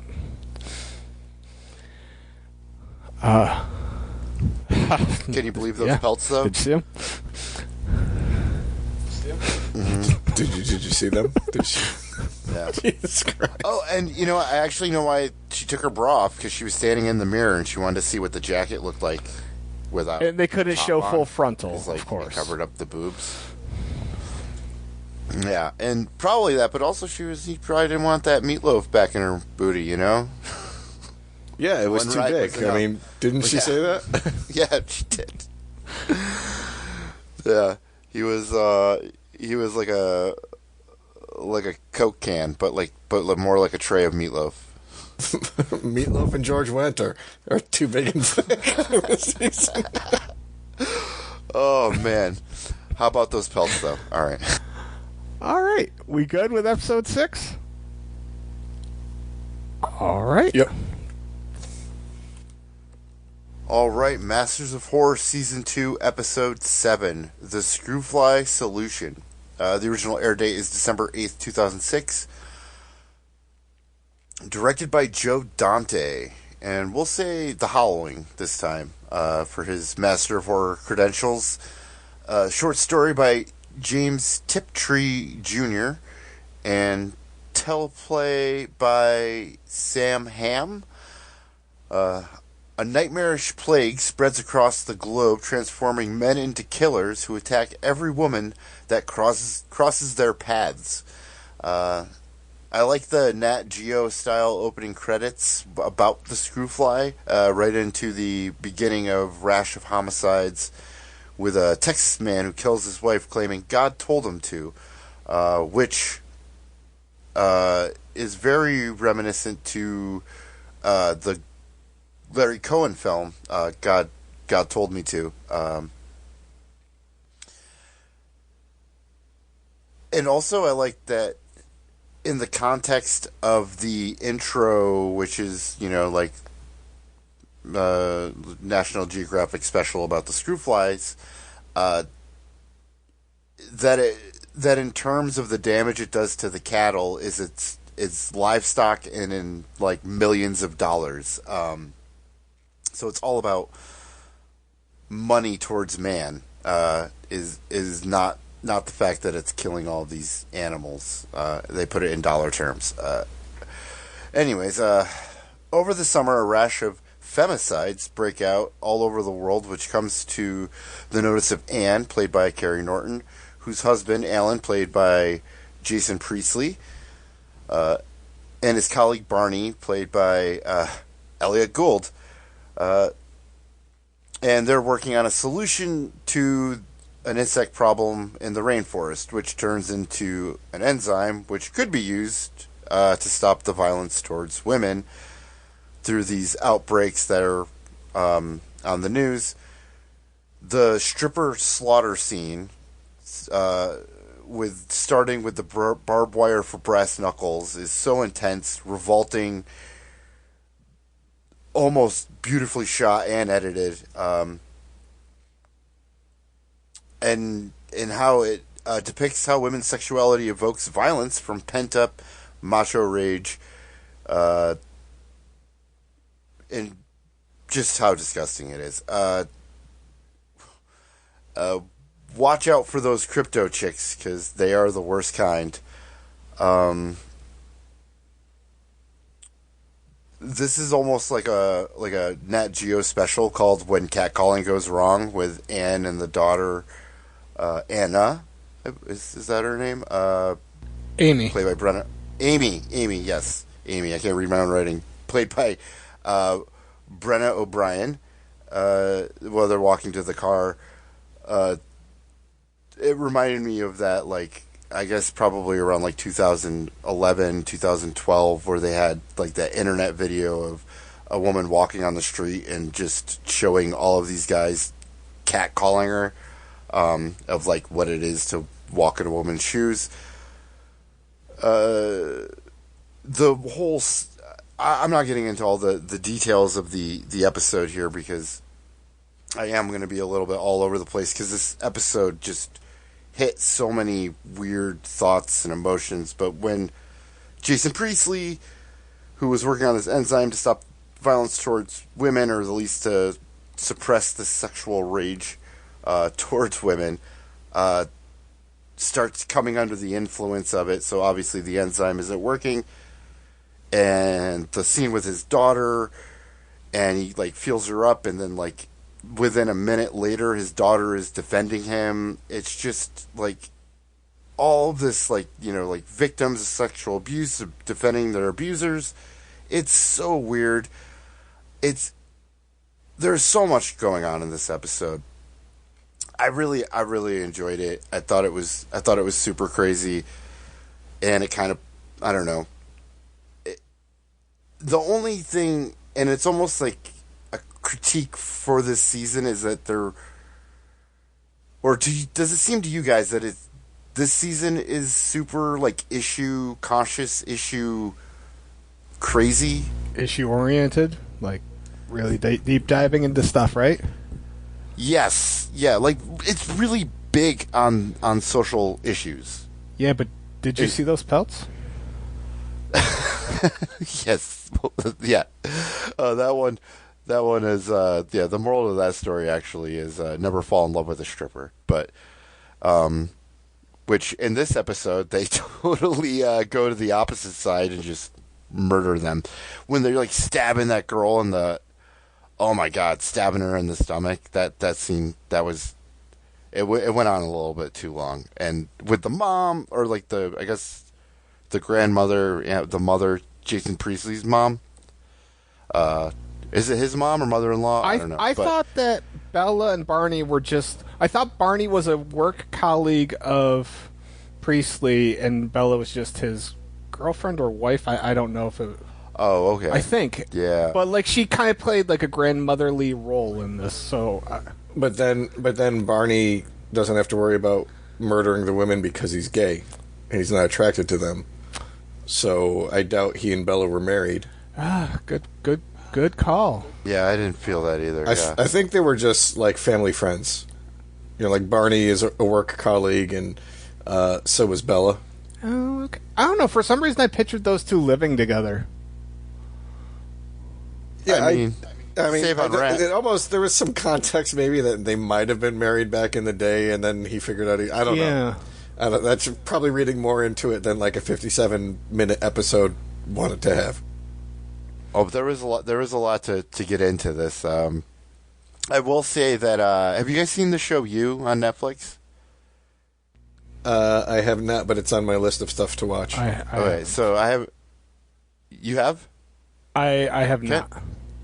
Oh, okay. Well, I will say Jenna Ortega describes Elliot Gould as sex on legs in it somewhere, and that's now all I can think of when I see Elliot Gould. Even though really, I think for what I knew him of as a kid was American History X. He was Edward Norton's mom's Jewish boyfriend. Yeah, Murray. Yeah. But one of the best scenes. Going back, he's in. Yeah, yeah. This means get out. Or no, not welcome. But if you watch maybe his earlier Robert Altman films, which I saw The Long Goodbye, in the last couple of years, and I could kind of see what she's saying in that movie in that regard. But yeah, I'll pan this over to you guys. What do you guys think? Brandon Walsh. We'll start with him. You want to go first, Kat? Sure.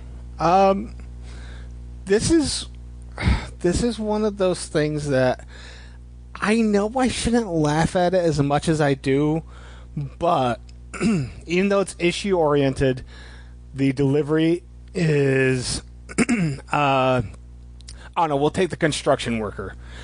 That was so like over the top ludicrous.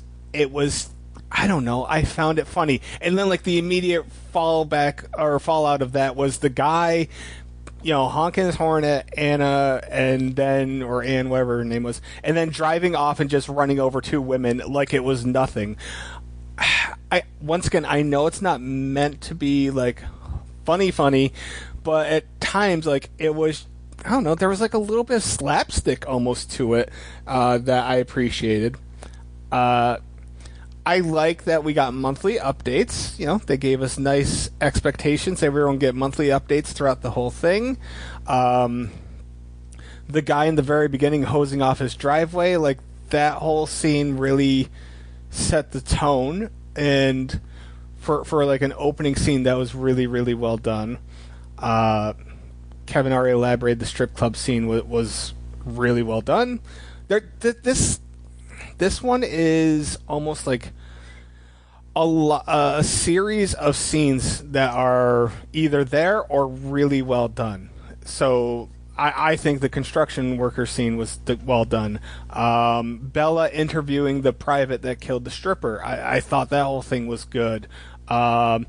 When Bella's convoy gets pulled over by the military, like there was that tension, that was good.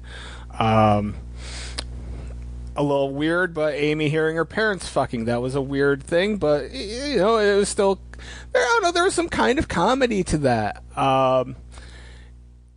Amy being really, I don't know what the word is, but I don't know, we'll just say dumb, and wanting to just, like, leaving her mom. That was the weird thing, like, she just left her mom on the side of the road. I felt that was such a, I don't know, just a weird move. I guess maybe they should have had the mom do something to anger Amy a little bit more, perhaps. I don't know.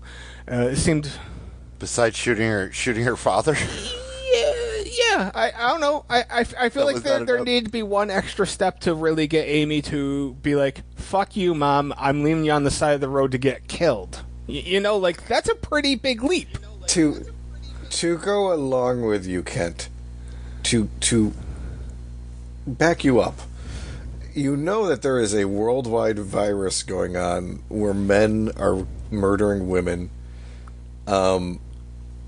It's out there. Everybody knows about it. Your dad is working on something to fix it. He literally just grabbed your ass in a sexual manner right immediately before your mom shoots him. Yeah. And then you just abandon your mom on the side of the road and go back to the guy who was just about ready to get down with you. Yeah, I do agree that, like, that one part of the episode needed it needed something, yes. You either needed to show us that Amy was stupider than we already see to make her doing something unbelievably stupid make sense outside of being a horror trope, or you needed to show her being more pissed at her mom and more of a daddy. Yes, there was at least a scene missing that would have done the trick, so the viewing audience wouldn't have just been like, Amy's just a stupid fucking bitch. That's all. Like, one extra scene would have fixed that. Which makes me wonder if there is that scene in the story that this is based on, or if it's just translated from the book. Maybe it got cut for time purposes. Maybe they filmed it and just got cut. I don't know, but yeah. I'll add just one more thing and hand it off. I really liked, I don't know if tension's the right word, but I really liked the scenes when the mom goes to get supplies in the hunting and fishing stores. I thought those scenes were really, I think tension's the right word. Like, I thought they were really, really, really well done. So overall, I really liked this one. Okay, to piggyback off that, Kent, this is one of my favorite episodes in the whole series, not just the season. It hit really well for me. The breasts were outstanding. I mean, we got to add that in. Kevin, did you go into the ending when you were giving your description? No. So, to just piggyback on everything that's already been said, we end up finding out that this whole thing is a virus being spread by aliens in an attempt to cause us to kill ourselves off so they can just inherit the earth. And then we see one, which I thought was actually an interesting, like, creature concept, but also a really well done special effect for the series. And it kind of nukes a couple of the dudes who are chasing the mother. Couple great performances. Like, Elliot Gould was really good. Linda Darlow as Bella was really good. Even some of the minor people, like when she's interviewing the private, and he's telling her the story, and all of a sudden he's like, I know how you seduce them with your big ass old titties. I was like, whoa, what the fuck's going on here? Jason Priestley surprised me. He was really good at it too. Overall, I like the story. I like the execution. I like Dante's episode in season 1, but it was it was a horror comedy, way more into the comedy. This is probably one of the most overall nihilistic episodes, I think, in the 2 seasons. Effectively, humanity's doomed to extinction. There's there's definitely one, maybe a handful of women left, but, not enough to keep the population going. So, aliens won. See you later. I have 2 more thoughts, actually. One, I know Kevin's not much of a video game player, but Chris, you played the original Borderlands, right? The aliens remind me of the aliens in the original Borderlands, like, in, like, their shape. Like, yes. Yeah, the exactly. Guardians or whatever the hell they call them. That's exactly what it reminded me of. The other plot point I just wanted to... it made me laugh is... The solution is to put women into camps, not the men. No. The solution is to put the women into camps, but the guys could keep roaming free. Like, wouldn't it have made more sense to, like, imprison some dudes and not chemically castrate them, but just keep them in the fucking prison and away from women and then put men in the camps? Like, wouldn't that have made more sense? I find it really realistic, too, that when they're like, okay, what we need to chemically castrate this whole generation of men. And they're like, we can't ask the soldiers to do that. They already sacrificed so much for... They're like, the whole race is going to die. Well, we can't ask our soldiers to give up on their balls. And Jason Priestley won't either, though. Well, then fucking fire the dudes and put the guys in. Yeah, that whole thing was great. Yeah, it was...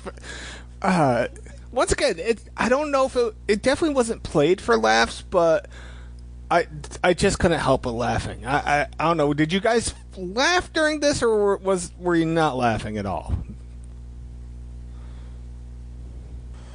I mean, it is Joe Dante, so I don't know if he can ever do something without that kind of coming out. I think that's fair. Overall, though, like, I think this might have been like one of the most serious things I've seen from him. I would agree with that. Yeah, definitely. It was handled really well, and I think it was based on a short story. So I have a little star next by James Tiptree because he read it in like I think the 70s, early 80s, and always wanted to do this, but it was kind of not his style. And James Tiptree Jr. is actually a woman who used the pen name for a long time till 1967, but wasn't known until 1977 that James Tiptree was actually a woman. Good to know. A little bonus info.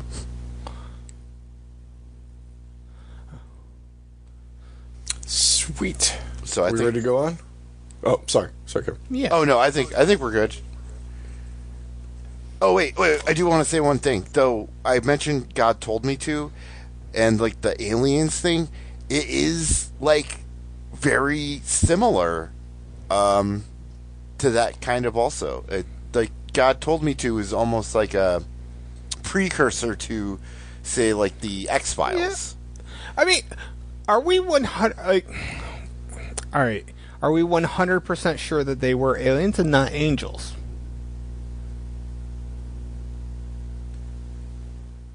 Yeah. I mean, Like I think, Elliot Gould brings it up when he's talking about, this is a concerted effort to destroy us. Everybody seeing them is, as angels is due to the, mental shit that the virus is putting them through. I'll say that I feel like Honeymoon, the film Honeymoon, was inspired by season 2 of Masters of Horror when you consider this episode and Pro-Life.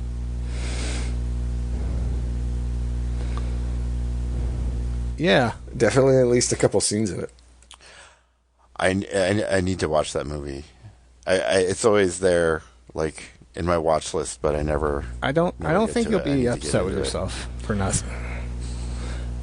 You've suggested it plenty of times, and I remember you picked it for Yeah. one of our podcasts. So All right, we good to go to Valerie? All right, so I got Valerie on the Stairs, taken from a Clive Barker original screen story. It tells the tale of a novelist who discovers there are fates worse than literary anonymity in a sexually charged tale of terror. So, this is directed by Mick Garris, written by Mick Garris from a Clive Barker story. So, let me give you a little bit of my background coming into Valerie on the Stairs. That was all I knew about it, just a little blurb. So, back in the day, I don't know if you guys ever saw the web show The Guild. Yes, I remember that very Either vividly. of you? nope. Okay, it was about a group of friends in a guild who play a massive MMO together, and like the shit that they go through. And anyways, considering I met my wife playing an MMO, and I was really big into them for several years. I watched it and I died laughing because it was a funny, really well written. Anyways, the woman who started that show, Felicia Day, had a YouTube channel, and on it, one of the shows I watched regularly while it was going was called Tabletop. And in it, Will Wheaton would take a bunch of celebrity guests and play a tabletop game in order to introduce it to the wider world, So I found a lot of games that I liked through that. The episodes were funny. They usually had some really good guests. And one of the guests they had on there for a couple episodes were Seth Green and his newlywed wife at the time, Claire Grant. And I was like, oh, she's really pretty. Seth Green lucked out. And they were funny together and they worked well together. So I'm coming into Valerie on the Stairs, and I haven't looked at the cast list at all. So I'm seeing, Christopher Lloyd's in it. I don't know. This other guy looks kind of familiar, but I don't recognize him. And then I see Valerie, and I see her, having sex with the main guy, getting banged by Tony Todd in a demon suit. And I'm like, she looks really familiar. Who is she? And then I'm like, oh, that's Claire Grant. I'm like, that's Seth Green's wife that I'm watching get run through by a bunch of dudes on an episode of Masters of Horror. No shit. And I'm like, I've never met Seth Green. I'm not friends with him, but, I feel like if we hung out together, we would be friends. We're into the same kind of stuff. And I'm like, I don't know why it makes me feel awkward like this, but I feel like I just watched my buddy's wife get fucked by a demon in this TV show. So this is not the greatest episode, but I think that story more than makes up for the fact that I really enjoyed this. I don't know why. Can I add something real quick? Yeah, please go ahead. This is so weird that you're mentioning this, because I just was at work the other night and I was listening to a podcast by Neil Brennan with Seth Green on it, and their whole section is how he met his wife, and I had no idea that this was her because I watched this before that, and they showed a little picture of her in the podcast, and it's a really great interview. The majority of it that I saw. So yeah, that's just crazy, because that just put his wife into context, because he shared a lot of personal things through his perspective of meeting her and everything. So, and adding that you feel like Seth Green is, I honestly feel like I know a lot about their relationship that I didn't know when I watched this like a few weeks ago. So. I'll throw it back to you, Chris. I watched part of that podcast too. It was really good. Okay. Yeah. So you really do feel like... Well, I mean, between Austin Powers, Buffy the Vampire Slayer, Mass Effect, Robot Chicken, like a lot of the stuff he's done over the years is just stuff I've really been into. Anyways, to go back to the episode. So the main character, Rob, the struggling writer, gets interviewed by a lady, I believe her name was Nancy, who is basically like the head landlord, super whatever of this apartment complex that was donated by a writer back in the day to struggling writers. They're allowed to stay there for free as long as they have not published, and once they publish, they immediately have to move out. So since he's struggling, he has almost no money, he moves in and he's planning on working on his novel. He meets a bunch of eccentric people who live there as well. Begins to hear noises in the walls, goes out to investigate. And one of the things that I liked was, and somebody brought this up in one of the reviews, is like Mick Garris did a really good job of actually utilizing the cinematographer in this. You know, there are a lot of Dutch angles, there are a lot of uncomfortable shots. It's actually one of the prettier looking episodes. Like the film quality, the stock almost feels like they had like a higher budget for it, and possibly they did, since it was the one episode this season directed by the creator of the show. The story just kind of falls flat and meanders. Long story short, Valerie is a character created by several of the writers. The guy that Tony Todd plays, the Beast, I forgot, he's actually given it the Beast of something blah blah blah, but I don't remember it at the moment, is another creation from one of the writers.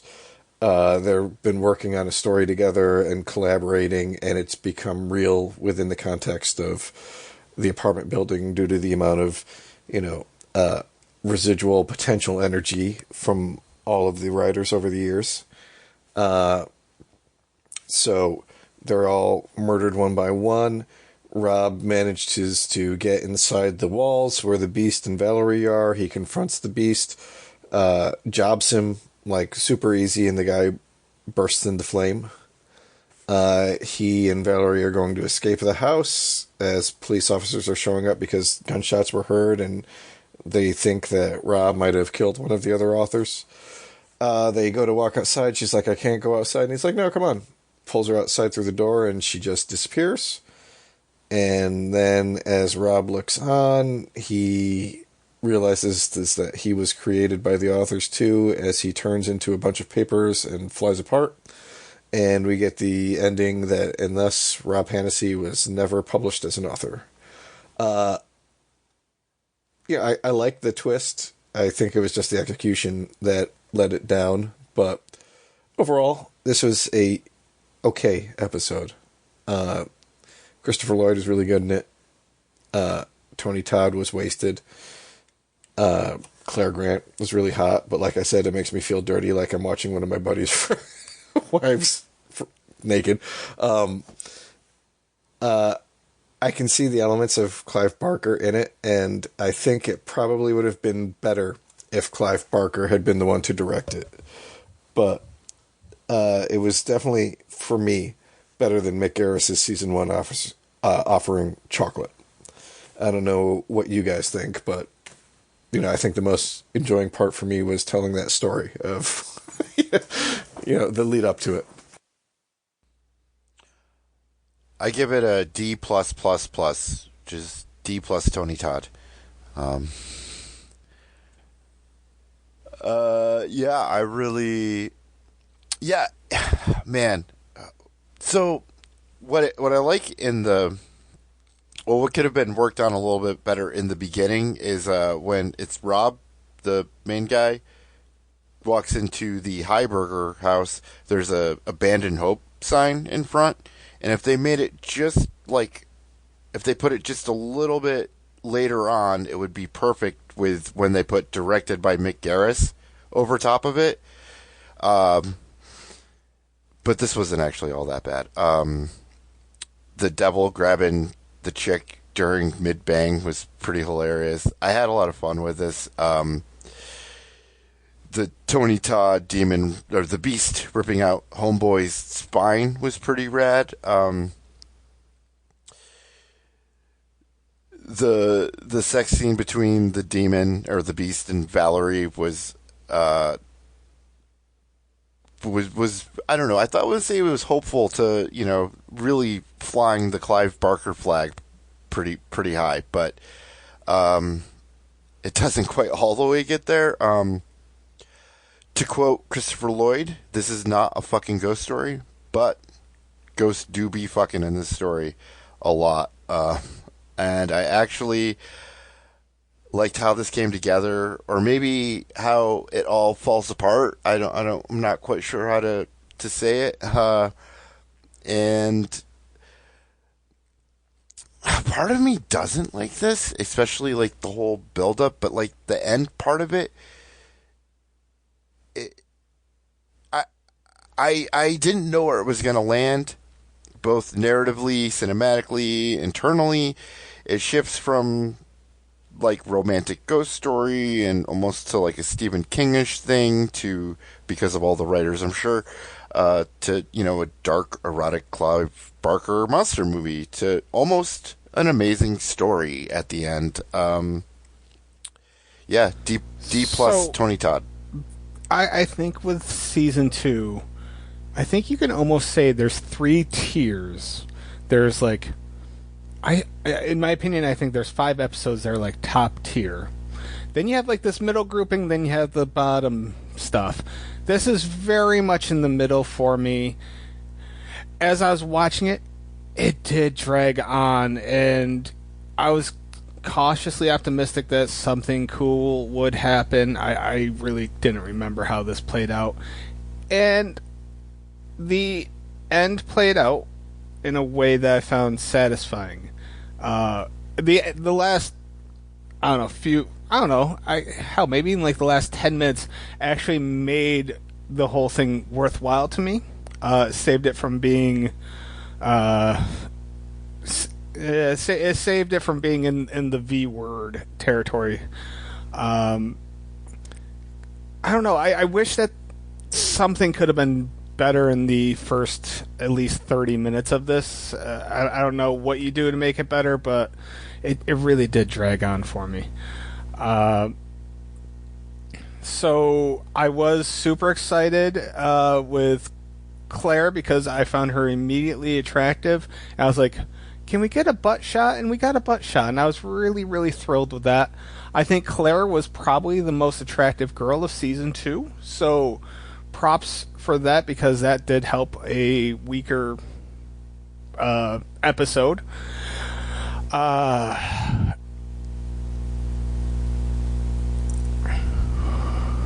think to maybe kick off with what you're saying, Kat, I think it needed to be a longer episode, not lengthwise, but like time-wise within the episode, because like so much of that like happens within 2 days. Yeah, so it's like he moves in and 15 minutes later he's getting haunted. Where I think, like if they had spread it out over the course of the weeks, and he's struggling to write and he's seeing this stuff, maybe 1 or 2 things a day, instead of like 15 minutes in he's being haunted and then he falls asleep and then he wakes up 2 hours later and he's haunted again and then he walks outside and they're all like, what the fuck are you doing? Yeah, and sometimes I think that we would have have made like it just seem the to 3 take residences, more sense. 3 residents in Bloom, and then sometimes there's like 10 people living there. I think I would have liked the characters, like, aside from, you got to know Christopher Lloyd. Actually, his acting was really good, I thought. But they could have added some more dimensions to those characters, especially Patricia.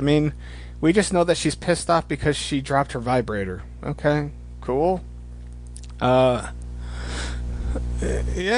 I don't know. It's like, give her something more. Yeah. Story-wise, I guess. Character building.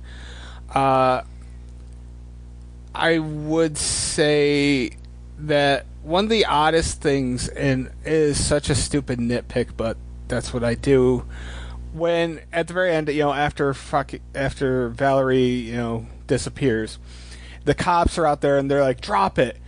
And Rob drops the gun all the way from the roof down to the ground. I was like, who the fuck does that?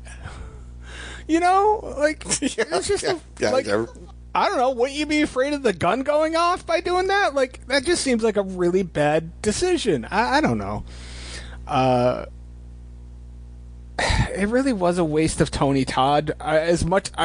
We all know how much I love Tony Todd, but this, Basically, I'm sure that they contacted Tony Todd and Keith David, and first one to respond got the role. That's just my best guess. It seems fair, right? So, Yeah. Probably. the other... Yeah. And they like got Tony Todd so they could be like Candyman, you know, like in the That's right. Valerie on the Stairs with Candyman. And just to go along Tony with what Todd, Chris was you know. saying earlier, when he asked about whatever that show was, The Guild, I know why I know of that show. It was because of Felicia Day, and it was because I found her really great in a web series called The Legend of Neil, which was a parody of The Legend of Zelda. That's how I knew her, and that's how I knew that of that show. Yes, So yes. if anybody's listening and is a fan of Legend of Zelda, look up fucking Legend of Neil. That is one of the funniest things I would say of the past 20 years. A taint? Yeah, it's the part of your skin in between Yes. your balls and your asshole. So that's all I got to say. Like, I like this, and actually this resonated more with me the next day than it did as I was watching it. Like, I think I don't know. After a few hours, I was like, okay, I liked what they did. I just wished, I don't know. Yeah, I just wish it was done better. But Mick Garris, everybody. Oh shit, it's my turn. All right, boo to me. All right, so the ninth episode of season 2, the Reverse Nine Deuce, is called Right to Die. It is directed by Rob Schmidt. You know, clear-cut master of horror. Now you're wondering who the fuck is Rob Schmidt. And, you know, I had that question too. And I found out that he directed Wrong Turn. And that is his contribution to horror, and that makes him a master of horror somehow. Like, damn, I don't know. I feel like, I don't know. Wrong Turn was a okay movie. It was slightly above average, but damn, I don't know. They were kind of just, I don't know, bottom of the barrel here.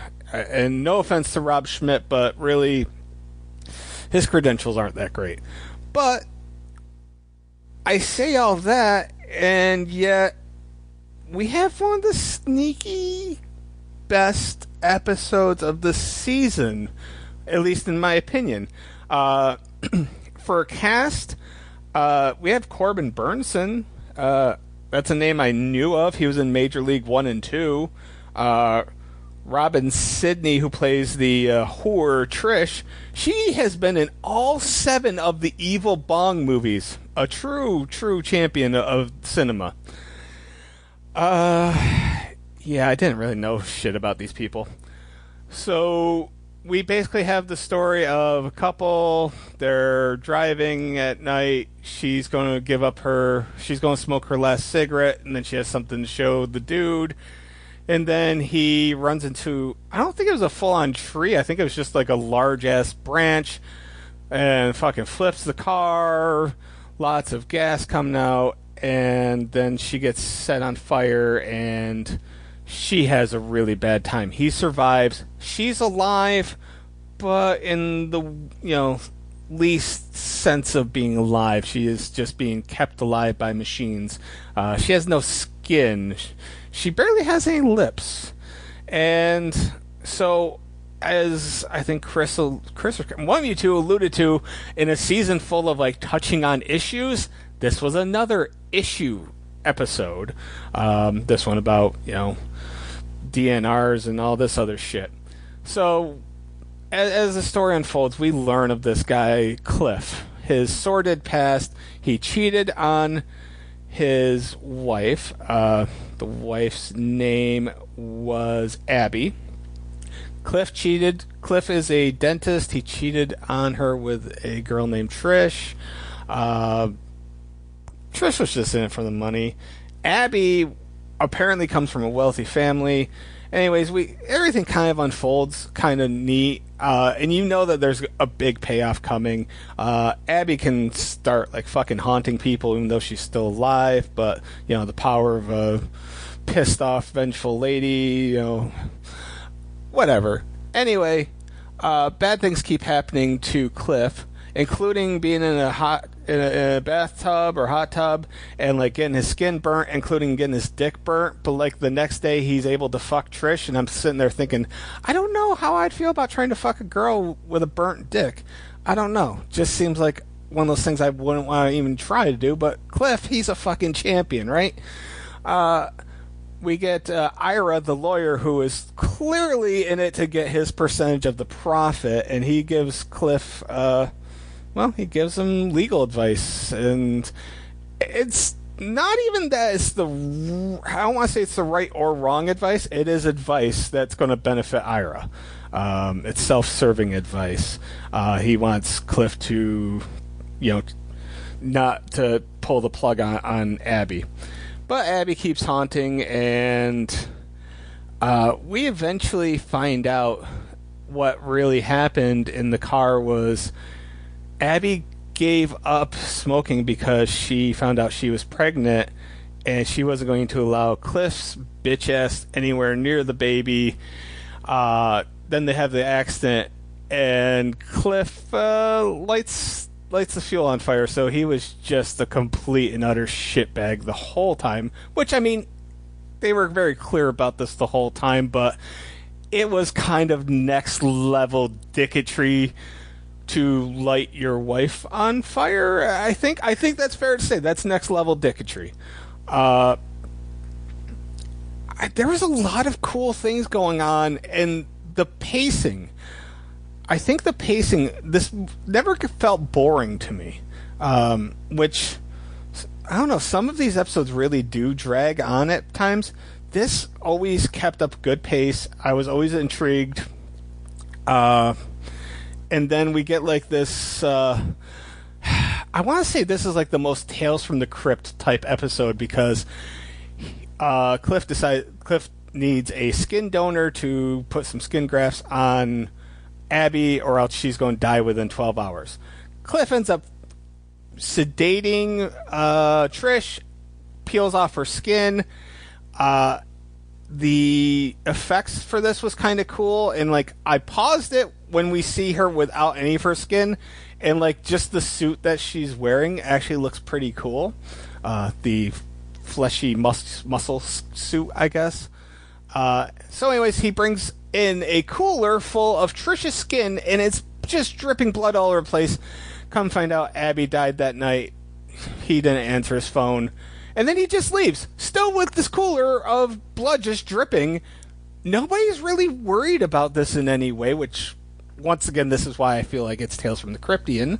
And Cliff goes home. He dumps all of Trish in the garbage can, and he gets to the door, and there's Abby to greet him, and, it's not going to be a good ending for Cliff. And, yeah, this very well, if you gave an hour episode of Tales from Crypt, this would have fit in 100%. With the amount of tits, some of the silliness. It wasn't too awfully silly, but it had its couple moments, I guess. But like the Cliff character, that scumbag character, he just fits the prototype of people you would see in Tales from the Crypt. I forgot how good this was, and I just watched it earlier today, and I had a great time. I'm hoping you guys appreciate this as much as I do. Thoughts?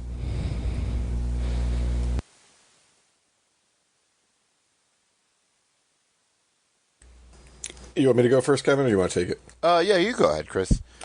All right, so my first story to do with Right to Die is the fact that I watched Valerie on the Stairs, and the next night I clicked on next episode, and I got We All Scream for Ice Cream.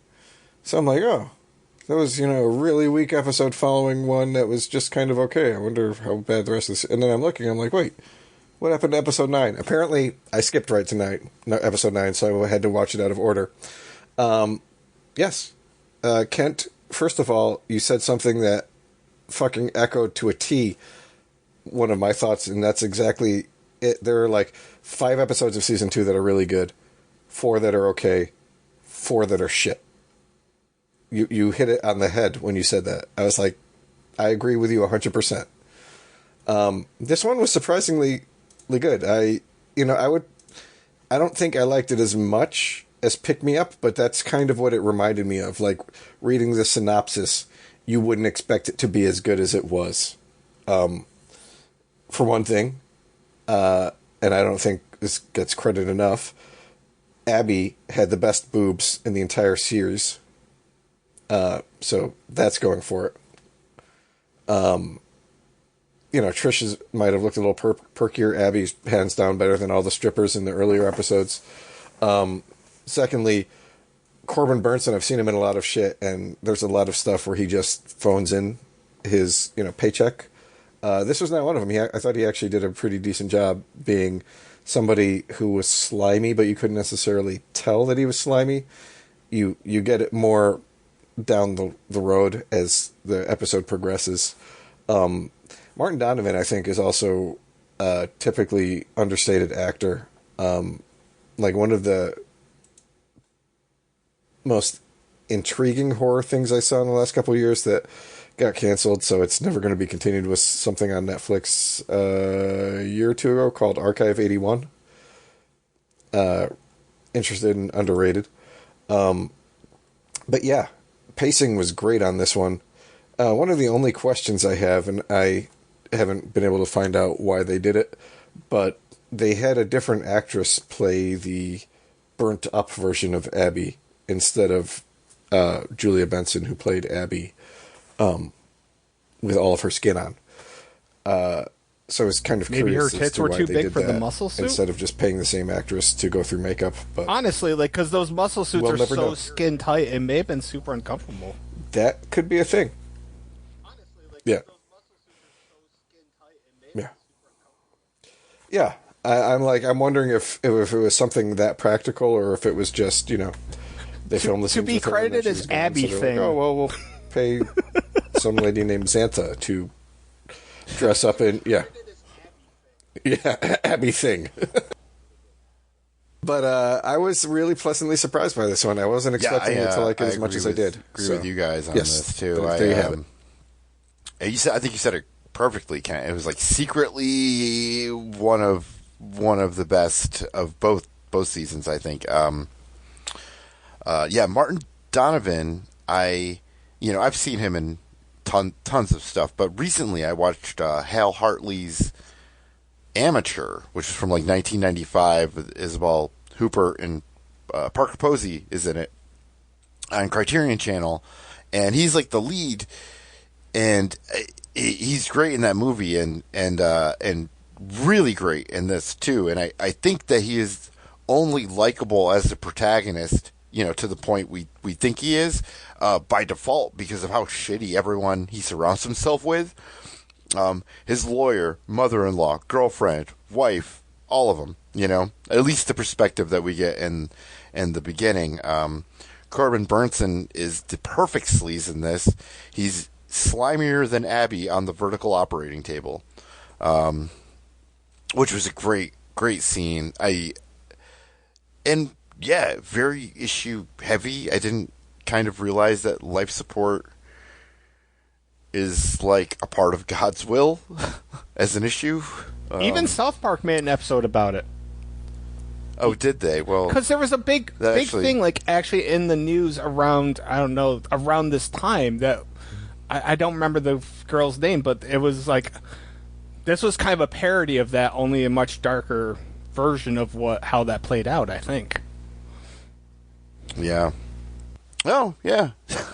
that makes sense. Around this time, probably not. I never had a Nokia phone either, so I never saw an internet sex tape on a Nokia phone, so this offered that to me also. Like, man, that must have been weird, I mean, there was a little bit of humor, like the phone call was like, "Hi, I saw you on television, and I'd like to schedule an appointment with your wife." That burn up slut really gets me horny. It's not funny when I say it, but in the context of that phone call, The guy's delivery was amazing. Oh man, yeah, the laughter in it, it was all like, who would call somebody? But I think the world is that shitty, especially with the way the internet is nowadays. It's like things are either like overly corny and optimistic, or they're just complete shit, like meta, three ways disattached from irony. I don't know.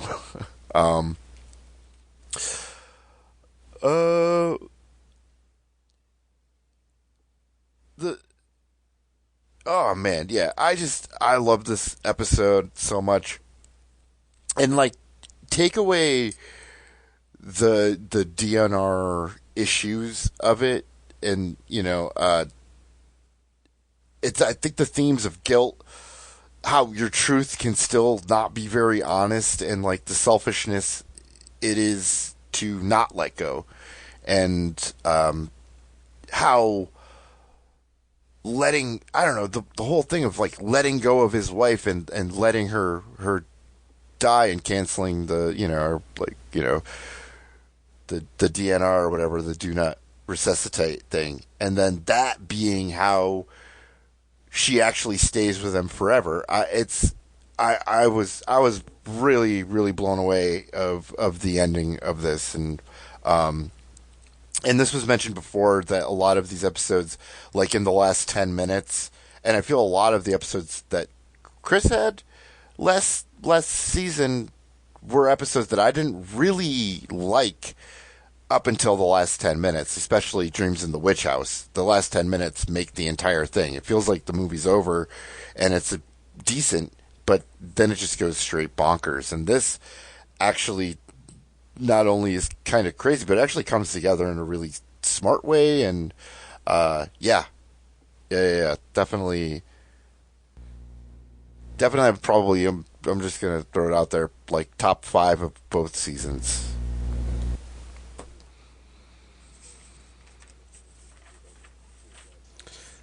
One of the things I'll give it to, and I mentioned this with the Screwfly solution, but the ending's, it's very negative. Nobody wins, nobody's happy, and there are times when that's super depressing in real life. But a lot of times when I'm trying to see a horror movie or something in fiction, that really hits well with me.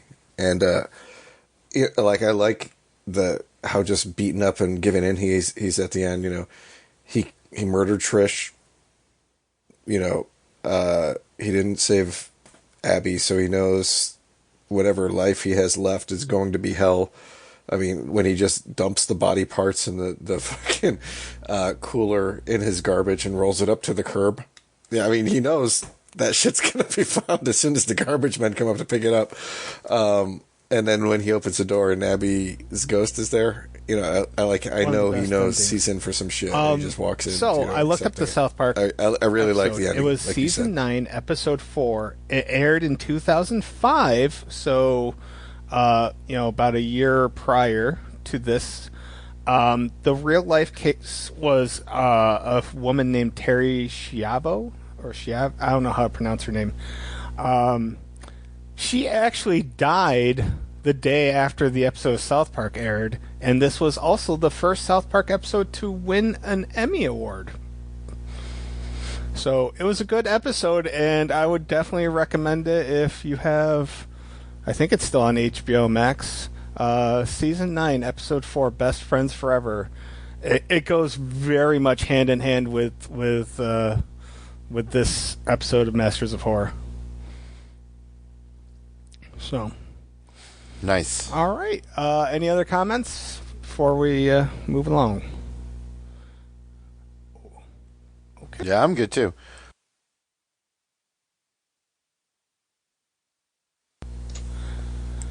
All right. It's me again. I got episode 10. I shouldn't be in charge of delegating things because, I got the V word, and then I got We All Scream for Ice Cream. And, gosh. This... this is an interesting one. First and foremost, we gotta say it's directed by Tom Holland. Tom Holland gave us fucking Child's Play, gave us Fright Night. I don't know if there was anything else that was... Oh, Psycho 2? Or was he just a... He might have just been a role in that. I don't know. I think he... Didn't he direct it? He might have directed it, yeah. I don't think he did direct it. Well, let's see. I'm pulling it up on IMDb right now. Oh, he directed the freaking Langoliers and Thinner. No, he did not do Psycho 2. So he was just in it. But he also directed 3 episodes of Tales from the Crypt, and I don't ever seem to shut up about that. He directed the 1 episode in Season 1 with Amanda Plummer. In Season 2, he directed one of probably the top 10 episodes called Four-Sided Triangle, where a girl falls in love with a scarecrow. And he also directed one of the absolute worst ones called King of the Road, the infamous Brad Pitt episode that had nothing to do with horror. So, Tom Holland has a great resume. I don't care. Like, he's done a lot of good stuff. So I was cautiously optimistic. I don't want to write off Tom Holland, but I looked at the cast, and I was excited to see Lee... I don't know how to pronounce his name. Lee Tergesen or Tergesen? Tergesen, yeah. And I like him a lot. Like, I've seen him in a lot of things. I really liked him in the first season of The Purge TV series, but he's just been in a lot of stuff. I usually like him better, though, as an antagonist. In this one, he was the main character. I can't say he was a protagonist, but he was the main character. He didn't have a real evil way to him, at the very least. But the big name here is William Forsythe as Buster the Clown, who is a little mentally disabled, or I don't know. He was definitely mentally challenged at the very least. We have a story about a clown getting revenge from beyond the grave, I think. I don't know. Maybe he survived. I don't know. Did he survive? I have no idea. Anyway, when this group of kids, they were young, they pulled a prank on this really friendly, mentally challenged clown, and the ice cream truck basically ran over the clown, and now he's come back to make these boys that grow up to be men, they all have children. He makes the children eat quintessentially like voodoo dolls of ice cream, and when the kids eat the ice cream, their fathers turn into ice cream and melt. And as long as that sounds reasonable, then you might have a good time with this. I don't know. I was stoked that the first victim is named Kent. You realize how rare it is for me to see something that has a character named Kent. It really is quite rare. To the point where I messaged these guys and I was like, well, Kevin got a Kevin in the damn thing, but it appears that Chris didn't get a single Chris in any of his, unfortunately. Sucks to be you, Chris, with all of your good Which I find weird because... Yes. It's the most common name? Yes. Yeah. Yeah. Not that ours are, like, exotic or anything, but... Yeah. It's just weird. I mean, basically this whole thing is like the main guy, Lane, he slowly tells a story, his wife the story, but he left out important details. Then he tells her the full story, but then she doesn't really want to take off to her mom's. Like, she's kind of okay with allowing her kids to kill him, I think. Like, it was a really weird thing with her. Like, she just didn't seem to give a fuck towards the end. There was a guy named Virgil. He was the dickhead of the boys group, and he grew up and he was a dickhead, and he cornholed a man. I don't know, was it Toot, or I don't know if it was Toot or somebody else, but he cornholed him. Yeah, no, it was one of the group. The dude who played Virgil was actually like the main antagonist in the sci-fi series Blood Drive, which I really liked. It was kind of like a precursor to Twisted Metal in some ways. in Twisted Metal had an ice cream truck and a clown. So, there we go. At the end, the main Lane, he makes a fucking ice cream sculpture out of fucking Buster the Clown, and Kid eats it, and fucking Buster supposedly dies, but then he's kind of there at the end, and I know I'm not doing a good job here, but I really just gave zero fucks about this. I really wanted, I'm the person of this group that likes Jack Frost. That's a shitty movie, but I've seen it like 7 or 8 times. I was kind of hoping for something of that nature, but instead, they tried a lot of different things, but I don't know, the effect of like person turning into ice cream was really weird and didn't do anything for me. Like, we didn't have anything involving like creative kills because everybody just melts into fucking ice cream. The reason behind it was very basic horror fare. Kids did something mean, and now somebody comes back to get revenge. I don't know. I was very disappointed because, like I said, Tom Holland directed it, and I had higher hopes. And aside from Virgil and Buster, nobody else really did anything from a performance standpoint as far as I'm concerned. I don't know. I really didn't care much for this. Maybe, I don't know, Kevin, maybe you found something far more intriguing in this than I did. I don't know. What do you think? Well, even like the opening scene, I could almost see like how the director of Child's Play got this one, because like it's a father pleading with his son not to eat the ice cream, and then he dissolves into a puddle of ice cream. It was so weird. I could say I'm very on the fence about this. I mean, I think I had really high hopes of it because I like Lee Terkeson. I mean, I guess I probably since Wayne's World, and then like I remember I watched some scenes of or some episodes of Oz when it came out because I would like catch it on HBO, and it was very very different and probably scarier than this episode. The stuff that happens in Oz, or at least from the perspective of like a 15-year-old kid. I liked that William Forsythe was the clown. He had some great moments. I've never seen him do anything like this.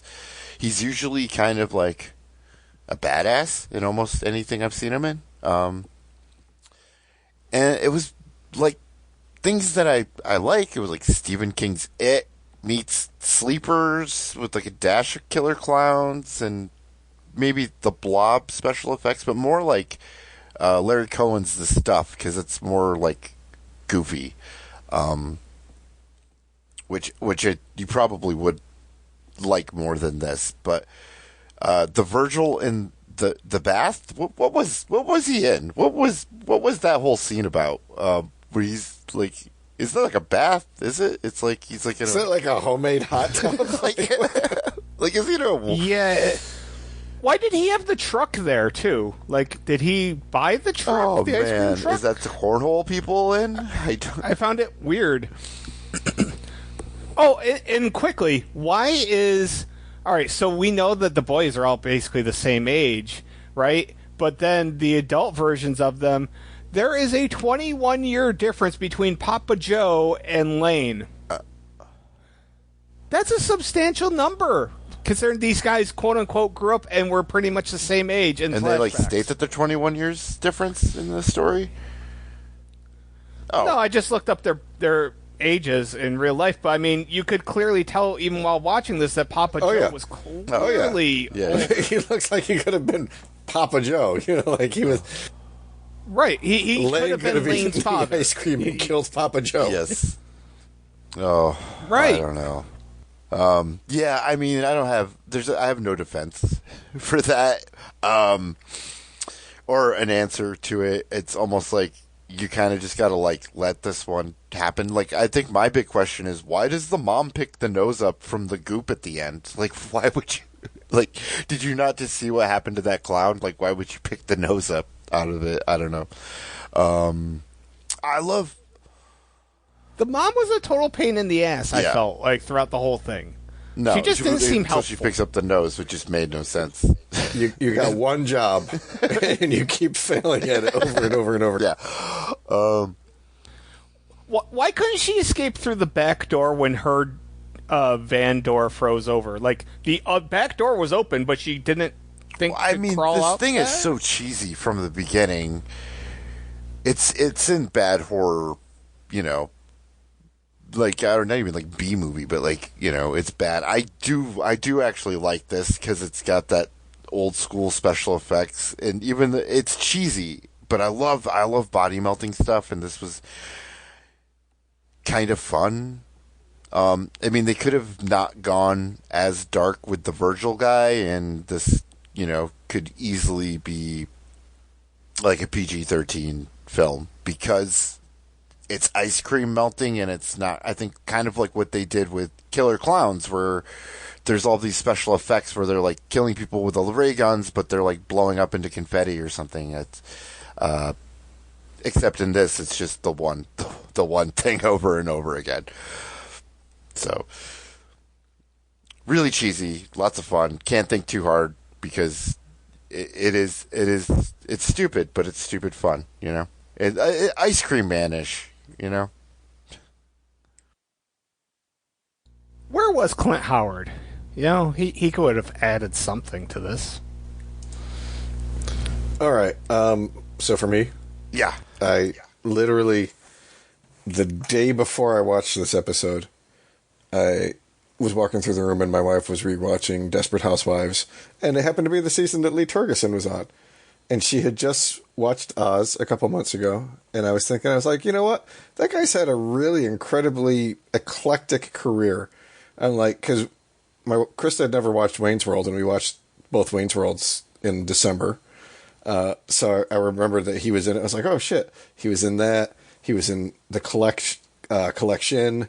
He was in sci-fi show I liked on Sci-Fi Defiance. He was in Oz. He was in Desperate Housewives. I'm like, wow, he's had a really diverse career. And then I see him in this, and I'm like, I could have seen this like completely diverting his career and ending it. This episode was shit. I'm sorry. I didn't like anything about this episode. This almost was the bottom for me. It barely edges out Dance of the Dead in season 1. And there's only one episode in this season that I thought was worse. The performances were okay. I'll give it that. The special effects were bad. The story was bad.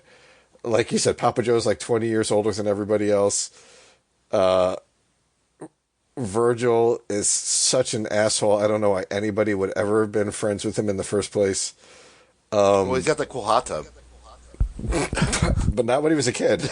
I mean, maybe he did. Maybe that's why he was able to cornhole to it, because he's like, hey, want to come hang out in my hot tub? And a tree fort that's like in a water tower.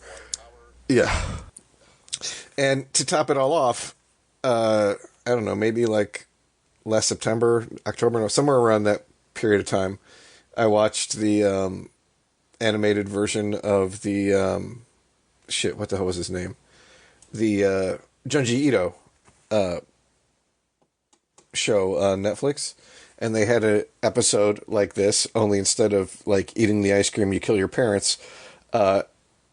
You eat the ice cream, and that is actually made out of your friends, and then you turn into the ice cream next. And that was so much creepier than this that I don't know. I don't want to talk about this episode anymore. I did not like it. It was not good. It was cool that I got the V word and this episode. When I finished watching this season, I was like, I got the good ones, got the bad ones. We got to make sure Kevin gets the worst ones for fear itself. What do I get? Like the mid ones, I guess. You kind of been like riding the middle way for the most part. Yeah. But you also got cigarette burns, didn't you? You get to get cigarette burns. You got the screw fly solution. Yeah. So I mean, no, yeah, absolutely, yeah. I but I also, well, I guess we should just move on to 11 before we get to 12. Yeah, no problem. Damn it, Kevin, we're giving you nothing but Mick Garris episodes in Fear Itself. Fair. All right, so if we're ready to move on, the Black Cat is done by Stuart Gordon, and it reteams him with one of his biggest collaborators in Jeffrey Combs. And it is a fictionalized story of the real life of Edgar Allan Poe, set in 1840 Philadelphia, where he's struggling with alcoholism, writer's block, as well as being out of ideas, short on cash, and his wife Virginia's black cat is tormenting him, and it will either destroy his life or inspire him to write one of his most famous stories.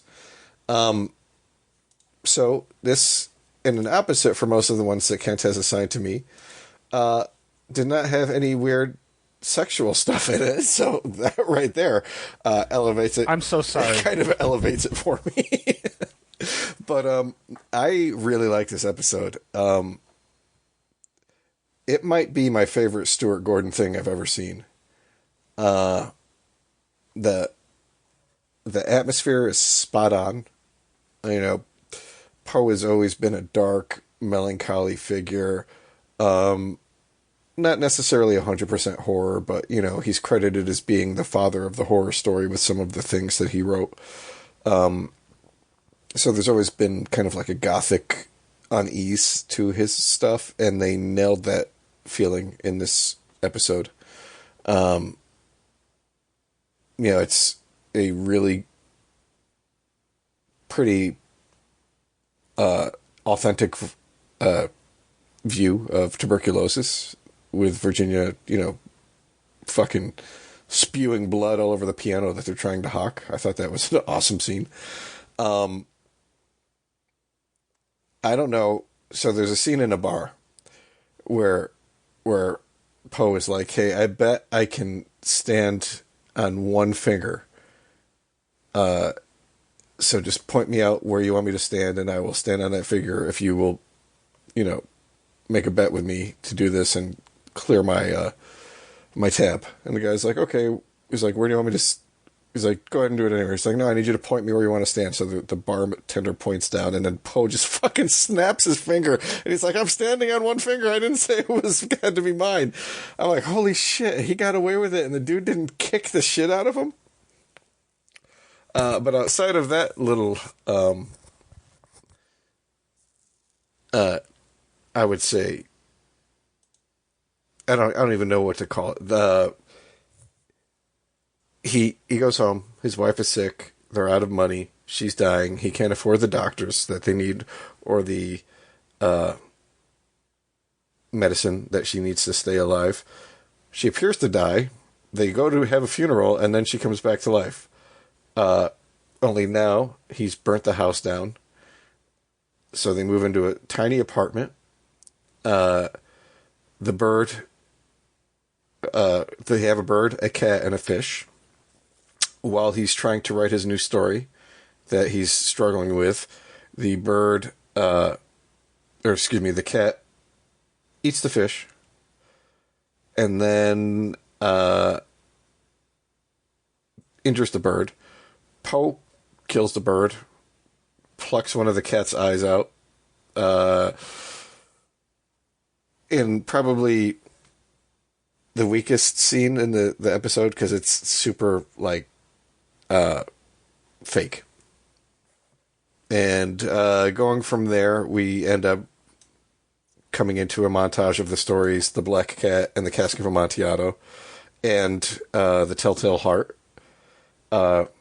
They did a pretty decent job of tying the three of them together without actually coming out and, you know, dropping, you know, any of the big things from the three of them. Until, long story short, it's all been a dream. They have a happy ending. He writes the story, and it goes on from there. I feel the ending was a little bit of a cop-out, but considering the fact that we know, you know, Edgar Allan Poe didn't murder his wife and go to jail or die for doing that, I think it works.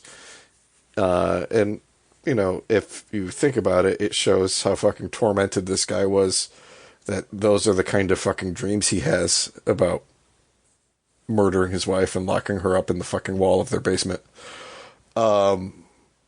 But overall, yeah, like I said, the biggest thing that really made me enjoy this episode was the atmosphere, and I think they just nailed it with that. Oh, and Jeffrey Combs, I've seen him do a lot of stuff. Some of it's been really good, some of it's been okay. A lot of it he goes over the top, and here he was pretty subdued, and I think he did a really good job of portraying Edgar Allan Poe. That was a great, Yeah. that was a great summary. I feel very much the same. I thought, just to highlight some of the things, the film editing, the filter and coloring of it, and like the cinematography, but like I guess maybe how the color, I don't know how it was colored. Kind of like Sin City. A little bit. It was like, it wasn't straight black and white, but it was very gray with Muted tones and then the red. Yeah, and then like the green eyes on the cat, but everything else is pretty muted. With the Yeah, they did a really good job with that. Yeah, really good, really good. Like, and the coughing up blood scene, which I think is like the blood on the piano, that was so well done. I just think it's hilarious that, I don't know if it was whiskey, but she's like coughing up blood, and he's like, "Oh, better get her some alcohol." To like, the cat hanging scene was intense, very intense. And it really brought like a different kind of light, I guess, to like the tortured artist mystique of Edgar Allan Poe. The axe to the head gag was so good, and I think my problem with it is because of the ending. I hate when they take things like that back, like something super insane, and then I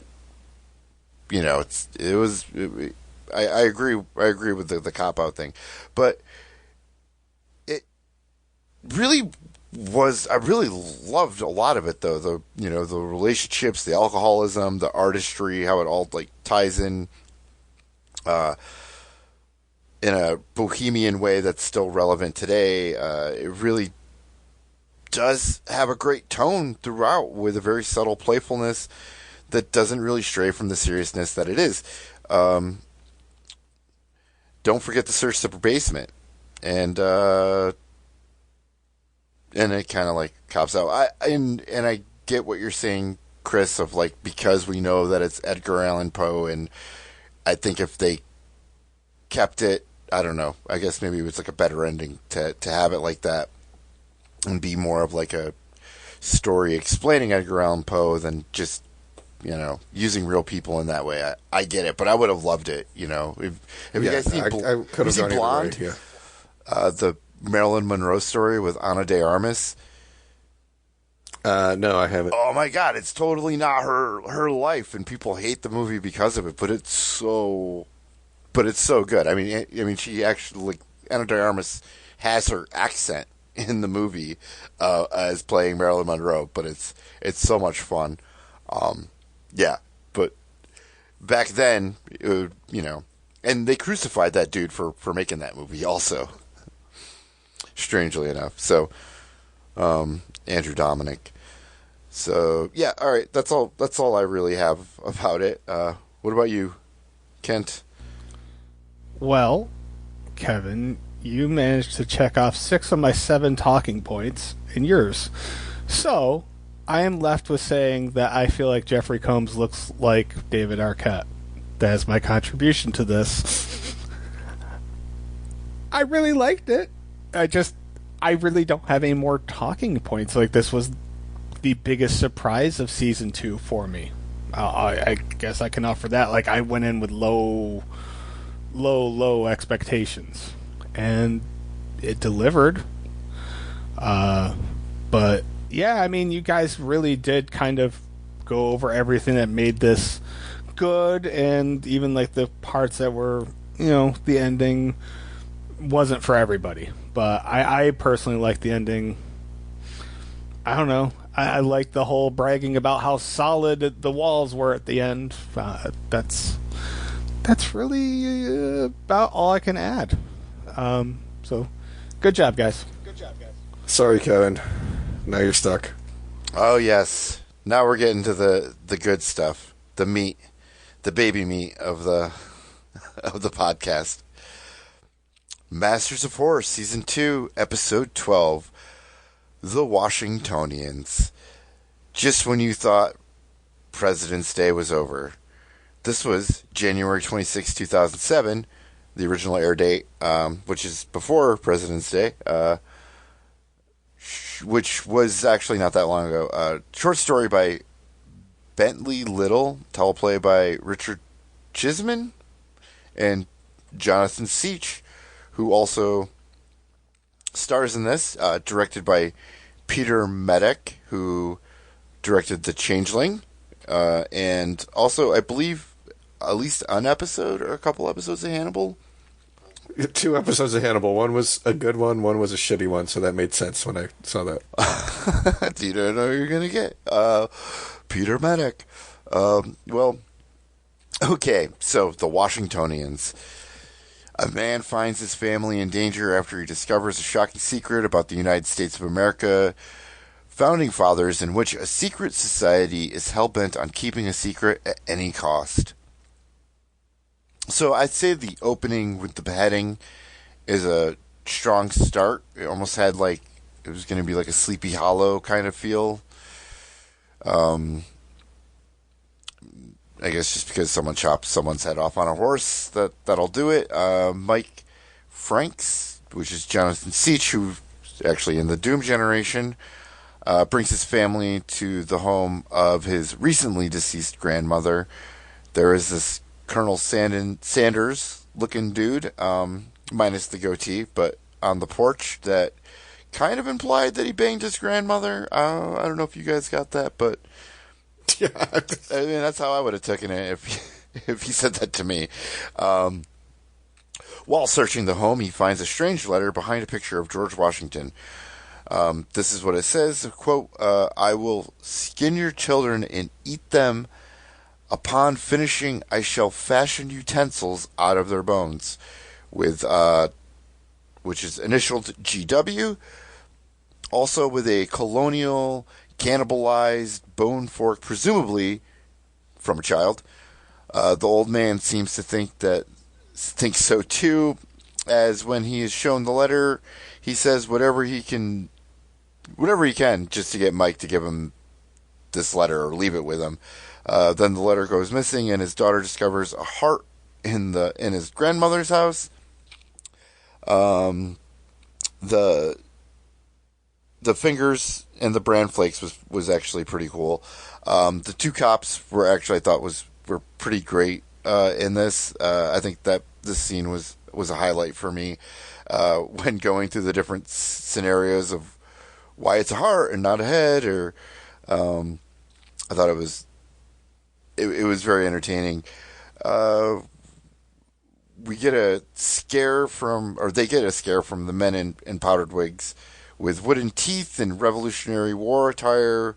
Mike then turns to Professor Harkinson, played by the great Saul Rubinek of True Romance, and then he tells him about the Washingtonians and the truth about George Washington's cannibalism, with hand-drawn pictures to prove it.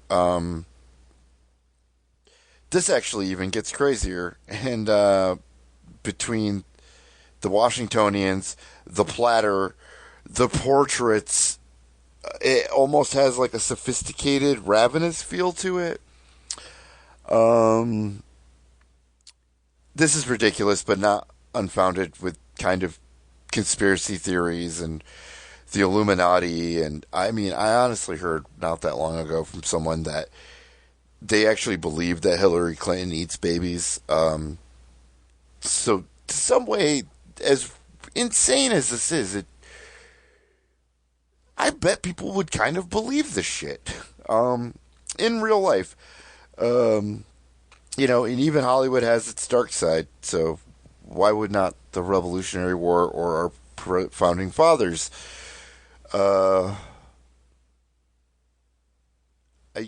this is one that I almost don't know what to do with. Is it great because it's so bad? Is it? Yeah, I mean, I guess it can't be bad because it's so great. So I guess it's got to be the only way through it. I guess we'll start with I don't know, Kent. What do you think? Do you want to start, or do you want to give this to Chris? Because I think we know how he feels about it. Well, I'll say this because there isn't a whole lot to say. I definitely remember. I definitely went on my way to give this one to you because I felt, I felt Chris was going to shit all over it, and B, I felt that you would somehow find some value in this in the weirdest of ways because it is so fucking out there. The ending with the fucking SWAT team or FBI, whatever the fuck it is, like, that's just weird and joyous at the same time. I really only have a couple of notes. Sam Madison, he was my favorite performer. I felt that Ron Livingston would have been better as Mike, the father. I don't know. The dude who played Mike just didn't do anything for me, so I don't know, replace him with Ron Livingston. I remember when this first aired. This is back in the day when IMDb forums still existed. Before, Oh shit! this was one of the most hated, bitched about episodes at the time. People just shit all over it. Just horrible. And now it's not even one of the bottom 3 rated episodes of season 2. So that's positive, I guess. Oh, how times have changed since 2007. Yeah. I mean, now we no longer have forums where people just bitch each other out on IMDb. You have to go to Reddit or other places. My last comment is in regards to the daughter, Amy. 2 thoughts occurred to me. One, why is she such a fucking troglodyte when it comes to eating ice cream? Like, I think she's 10 years old and she was eating it like she was a 4-year-old. I didn't quite understand like that, or I didn't understand like why her defense mechanism of being scared of the portrait was to kick it. I don't know. She was just weird.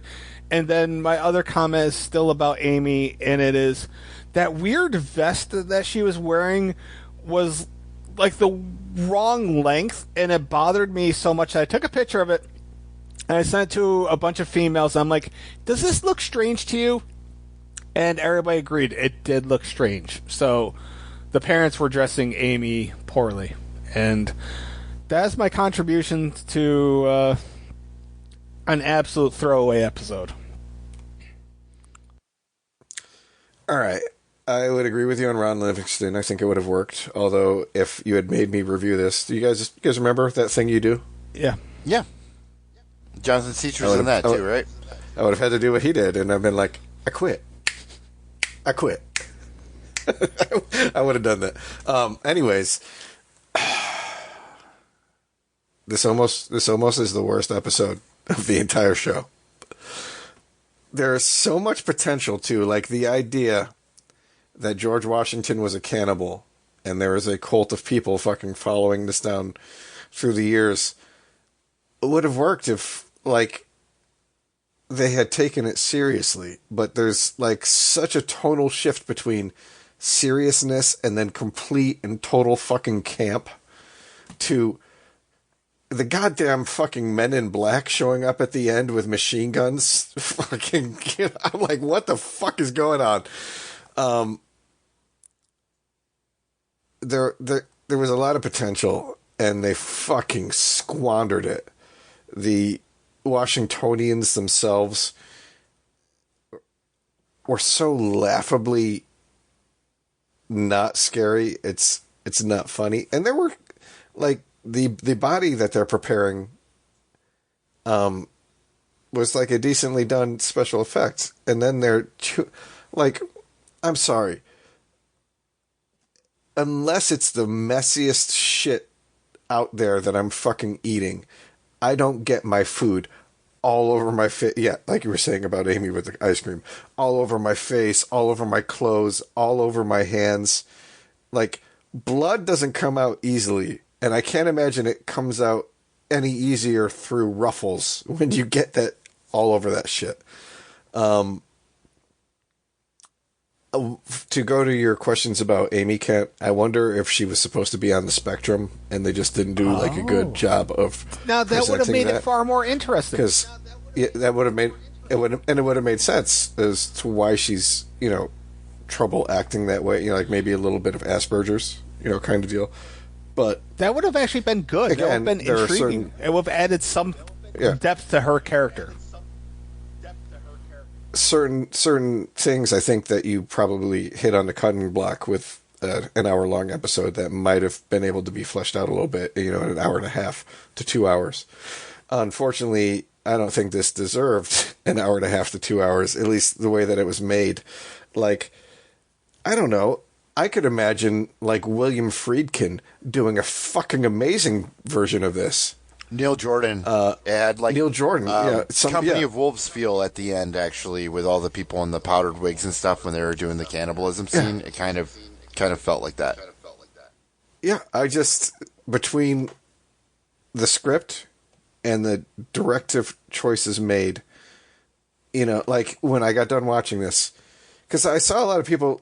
Again, this was another one like Pro-Life, where it was either really highly rated or really lowly rated. And, this one had many more lower ratings. But I was, curious to see what people were saying. And once I saw Peter Medak was the one who directed it, and I went and I looked, and I'm like, oh, he directed Hannibal episodes? Which ones did he do? And I saw one of my bottom 3 episodes, and then, another one somewhere in the middle. I was like, okay, that explains it. So, yeah, I didn't I didn't like this. It was stupidity upon stupidity. Like, once you kind of get the idea that this shit's going on, I'm sorry, but you don't try to get this shit published. You fucking capitulate to these people to get your fucking little girl that they're fucking like overtly threatening to your face out of the area. I don't know. It was just. Is your daughter a virgin? She's 10. Oh, this is worse than I thought. Like, what? You look good enough to eat.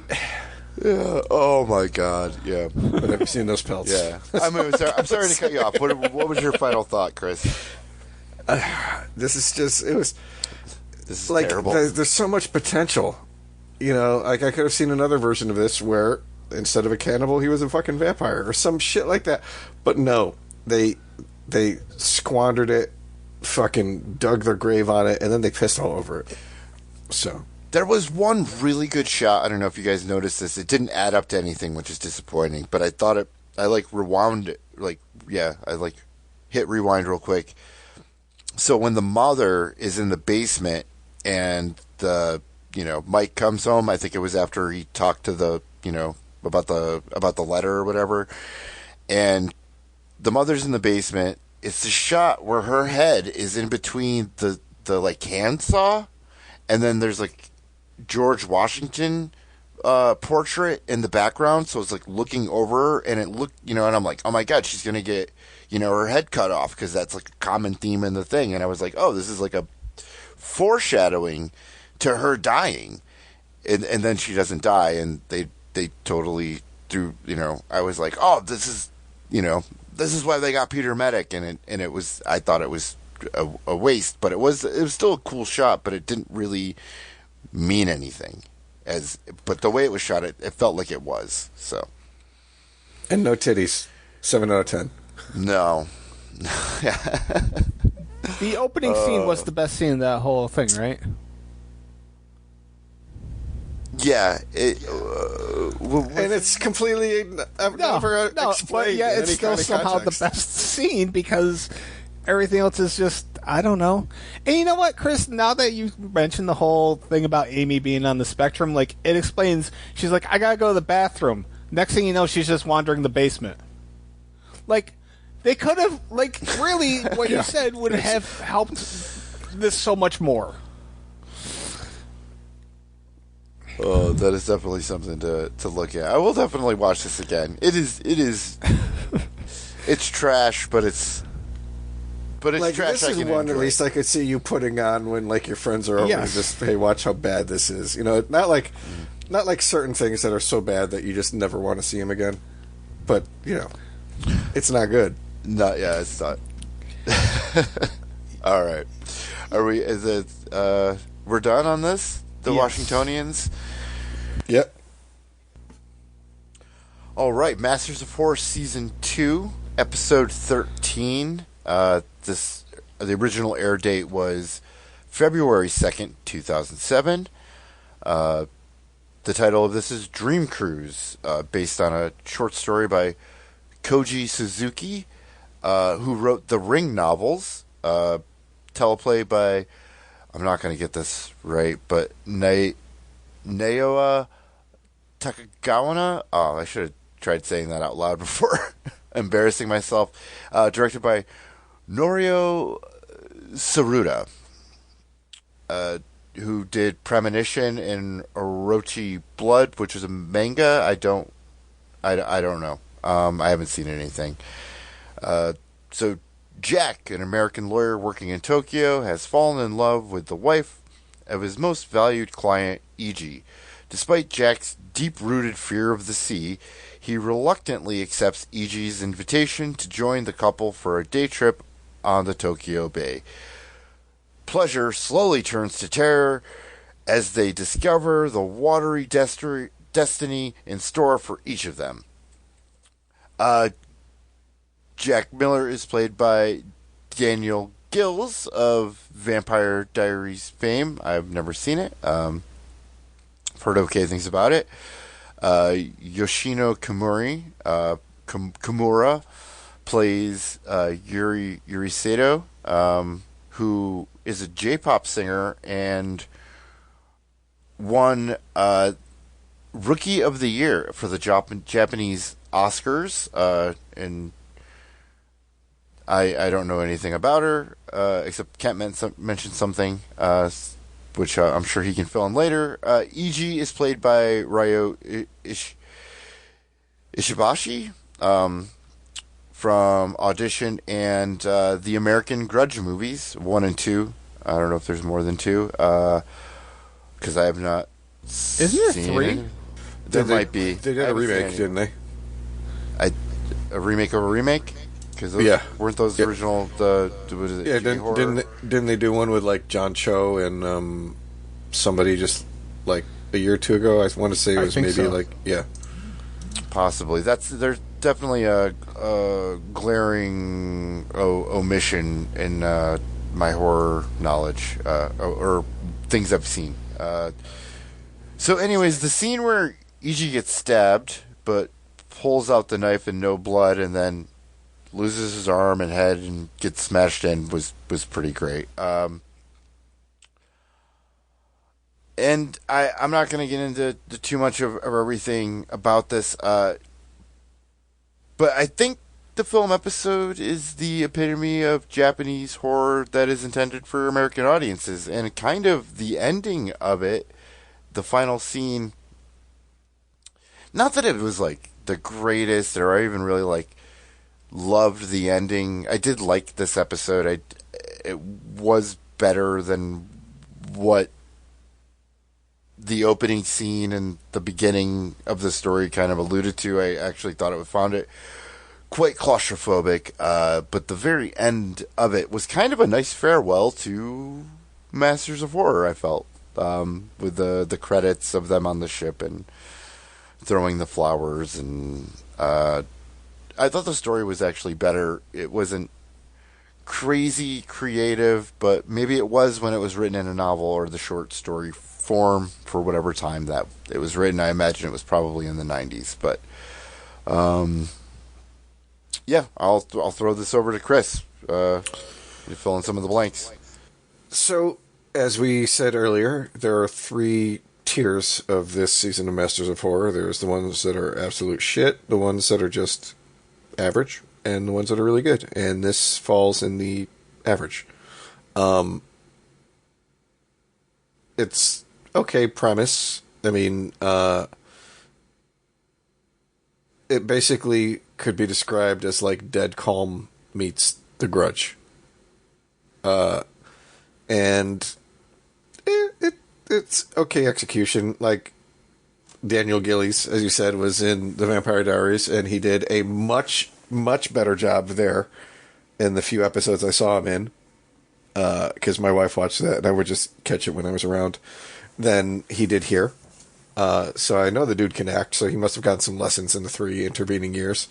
On the other hand, yeah, I've never seen Yoshino Kimura in anything else, but I thought she did a really good job in this. And Ryo Ishibashi as Iji was fucking... He did a really good job of, building the tension in his portion. Including, like a very brutal scene that, I didn't necessarily see coming until it did. Some of the scenes were really cool. Yeah, I wonder how they got the, like, the flooding scene done.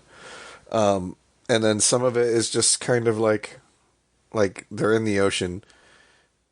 The ship is all fucked up, and they survive by like swimming 30 feet away from the ship. Like, that seems like antithetical to me, but I don't write Japanese horror, so I don't know. Yeah, it wasn't good. It wasn't great. There were no boobs, but it wasn't anywhere near as bad as like I was expecting it to be, especially hearing like Kent talk about it. And yeah, it wasn't like they didn't expect Masters of Horror to end here, but I don't think it ended on a bad note. I think it just ended on, an okay note. I would have rather have seen them end it on this than end it on the Washingtonians. So I'll leave it at that. All right. So my stance has softened a little bit, and I will agree with Chris. This actually made it to the average tier. Did not make my bottom 4. So there is that. How do I say this in a PC way? This movie was Japan as fuck. I mean, it is just the prototypical Japanese ghost story with any various setting. If you watch this stuff, I mean, hell, I don't even watch this stuff nearly as much as others, but I mean, I know that like so much of their stuff is very much ghost related. So while this wasn't bad, this did nothing remotely new or unpredictable. Like, there was just nothing of valuable substance. It existed. It was not offensive. Visually, it was quite appealing at times. I really liked E.G. the most. Kevin alluded to the girl that played Yuri. She was the first blind man's wife in the film Blindness with Mark Ruffalo and Julianne Moore, and I highly, highly, highly recommend that movie. It's before Ruffalo got big with the Avengers stuff. I really liked how Naomi looked. I liked the green aura and all that stuff. My question was, you just leave, like, all right, Chris said, like, you go 30 feet away from the boat and, like, you think you're safe. But my thought is, Naomi was slow as shit. I would have just stayed on the ship and just kept doing laps, rather than going in the cold-ass water at night with one life preserver between the two of you. Like, I feel that's a safer bet, is just to stay on the ship. Like, if slow-moving fucking Jones is going to be that slow, fuck it. It's safer than just be floating out in the water. And And they had an opportunity. I was like, okay, well, you know what would be kind of neat? Somehow they get run over by a boat and everybody dies. I don't know. Do something that's not exactly what you expect. But, of course, we get a happy ending, which I guess I didn't expect. But, like, there's nothing bad about it. It's just that this felt like something I've seen several times. And that is why I probably came about this a little bit more agitated than I should have. But yeah, it is average. Nothing offensive. If you've never seen Asian horror, this probably would actually be a good introduction to it, to be honest. Because the performances are really good. It's just... if you've seen like 3 Japanese horror movies, this is not going to move the needle for you at all. And that's where I stand. Oh, yeah. I think a better explanation of this would be Dead Calm mixed with The Grudge, mixed with Sometimes They Come Back. Ooh. That's... Yeah. I liked how they kept saying, oh, is it seaweed stuck? I'm like, damn it, I don't know how bad my eyes are, but I swear that's a wig. Better be a wig. That looks like... I'm like, that looks like fucking hair. That doesn't look like seaweed. Yeah, I mean, the episode is I think you guys said it very appropriate, but I think I do like that they kind of... This episode exists to kind of fill in that spot that wasn't in season 1, because the Japanese horror was Imprint, which is just insane extremity. And this was very much not that. I mean, there could have been some boobs. I think maybe if there was another 30 minutes and they did a feature length, they would get more of the affair going, and it could have been a little bit steamier, but they didn't. So, yeah.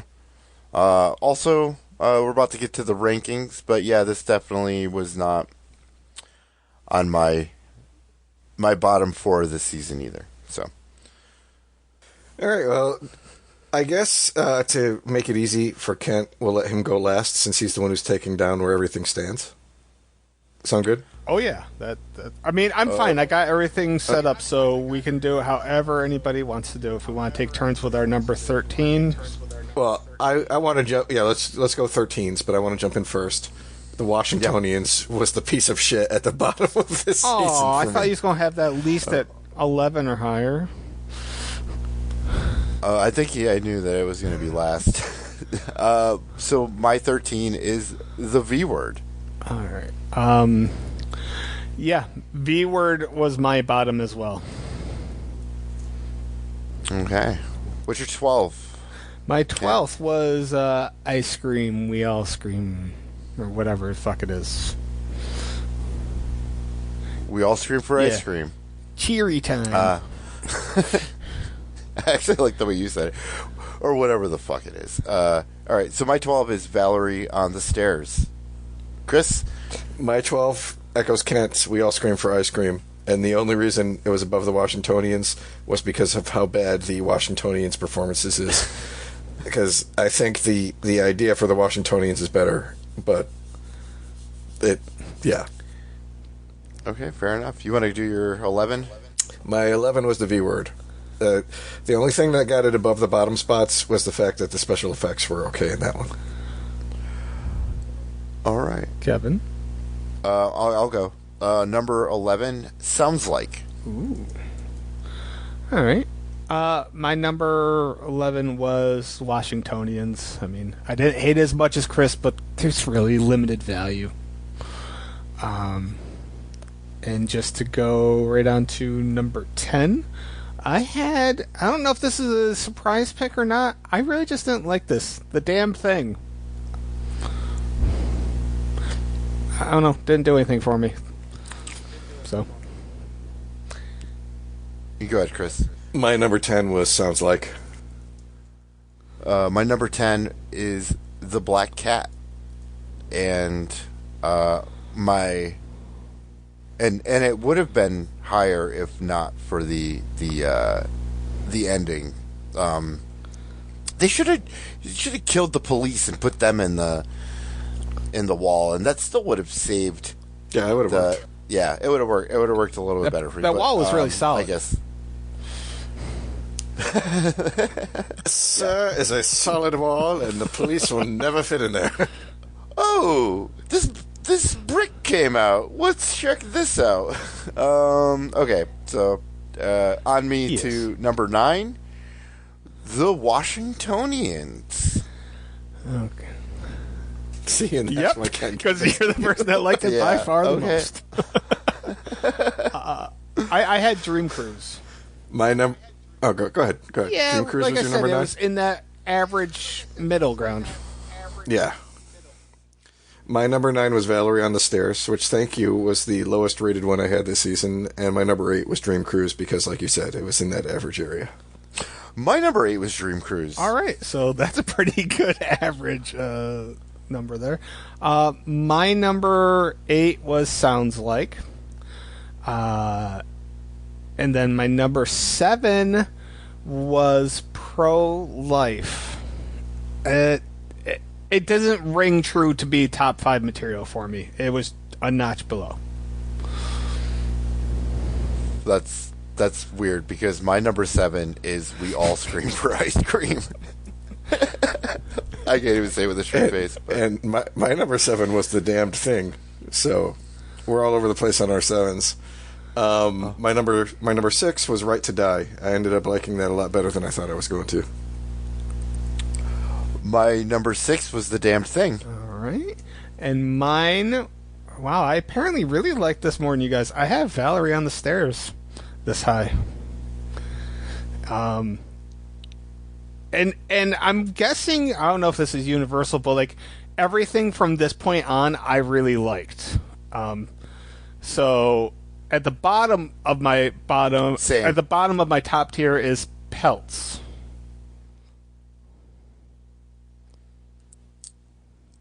I also had Pelts as number 5, right? That's where we're at. Yeah, number 5. My number 5 was The Black Cat, and I would agree with you, Kent, that like the top 5 for me were the ones that I thought were good episodes.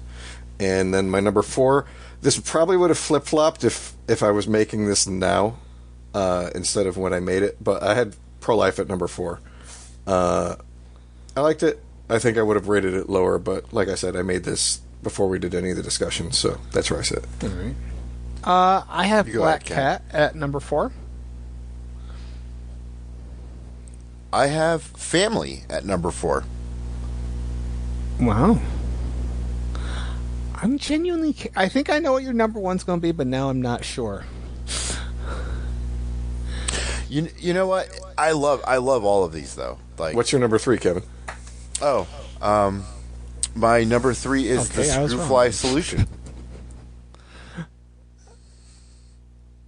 My number 3 was Pelts. My number 3 was Right to Die. And my number 2 was Screwfly.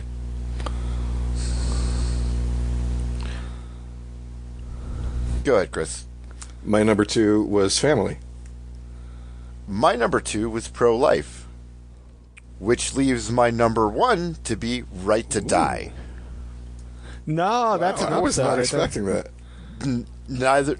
Neither was I. I think that was the most solid all the way through. I mean, when Martin Donovan starts putting all of the things on Trish on the table with the surgery marks, and then oh my god, yeah, that just blew me away. And then the ending, just I don't know, it left me with a lot more than just pure insanity. But I also had pure insanity, and yeah, and all the characters were unlikable by the end of it. It did have the It best did. boobs. I'll give you that, Kevin. My number 1, Kent, was the Screwfly Solution. I just really like that. It hit me. Yeah. I thought about that. You putting it afterwards. number 1 actually puts that at the highest on average. My number 1 is Family, which I think probably comes in at number 2. Just looking at the numbers quickly, V Word was the clear-cut worst per our rankings, and We All Scream looks to be the second worst. Not a lot of surprises though. Our top fives, by and large, were all very, very similar, just rearranged. Is Black Cat on the top 5? I don't think so, because Chris had it at 5th, I had it Probably at not, 'cause 4th, I had it and you had it at 11th, so you probably skewed the average. Oh yeah, sorry, 10th. I have an extra 10th. line on the spreadsheet. Yeah. Yeah, no, it's all good. So, Do you want to go through it, or do you want to just hit up? yeah, we can... Well, you go ahead. Go out, read it all the way through. The Cumulative? or what is it? The Kenter at Your Own Risk. Oh, Season I 2 don't have rankings. numbers yet. I was just eyeballing things. Oh, okay. Okay, so you want to, if you want, we can just go through one at a time Yes. for our overall Yeah. list. So if you want, I'll start with that since I'm ready to go. Okay. So just to make it quick, my bottom, Dance of the Dead. 25 is the Washingtonians. 24 is We All Scream for Ice Cream. 23 is Chocolate. 22 is The V Word. 21 is Sounds Like. 20 is Hakel's Tale. 19 is The Fair Haired Child. 18 is Valerie on the Stairs. 17 is Sick Girl. 16 is Dream Cruise. 15 is The Damn Thing. 14 is Homecoming. So the top 50% for me are Right to Die, Imprint, Dreams in the Witch House, The Black Cat, Pro-Life, Jennifer, Pelts, Incident on and Off a Mountain Road, Pick Me Up, Family, Dear Woman, Screwfy Solution, and then Cigarette Burns. So I think on my list that puts the highest directors I rated as probably Landis first and Carpenter second, and Argento third. You know, for All the right, people who did more Chris, than one. You went really fast, so I need a couple of them repeated. Oh, sorry. I thought you were just going to be working on the. So I season two need stuff. what was Okay. in between? All right, you had Dreams, then you had Black Cat, right? All right, what Black Cat, Pro-Life? Then you had Pro-Life. Jennifer, right? Pelts. All right, Jennifer. then I blank out here. Pelts, Yeah. Incident on and Off a Mountain Road, Yep. Pick Me Up, Yep. Family, Okay, and then Cigarette. Dear Woman, Okay, Screwfly, Screw- then Cigarette. All right. I mean, that's the order that you do it. You screw and then you have a cigarette. What the fuck? Oh, I see what I did. I hit up one too many times, so everything's off by one. That's cool. I did a good job. Yeah. Nice. Just enough to be just really enough to close absolutely enough to be annoying. fuck me over. That's awesome. I blanked the Dear Woman when I was doing my own, but it's all handwritten, but I blanked that, so I had to I'm missing one. Where is that? And I'm like, the Dear Woman. How do I We all forget like the Dear Woman, I think. Oh, yeah, no, it was on our Yeah. it was all of us on our top 5s. Yeah. Give me just a moment. I'm just correcting this colossal failure, but I'm doing it, shorthand. Okay. Oh, I just want to say, so you like the Washingtonians more than Dance of the Dead? Yes. Oh my god. I was going to interrupt you right then and there, but I was like, I'm going to let him go, but I'm not going to forget this. I don't even understand. Oh, Who was the worst character in all of Masters of Horror? Yes. the one kid, but he Yeah, was, the one dude. Yeah, he fucking was bad. Okay. Bad. A word that was invented in World War III, 2022. Oh my god. Yeah. I think Robert Englund was so great in that. He was the only thing that saved anything about that episode. All right. Okay, so I was going to watch some rankings on YouTube, and I saw this one, and it was going into season 2, and they had like a picture. It was a tier list. I took a picture, see if I can. But what they had, they have the tier list, which is masterpiece, chef's kiss, pretty good, little messy, and disaster piece. And I won't go through all of them, but the masterpiece was Dance of the Dead, Sick Girl, and Pick Me Up.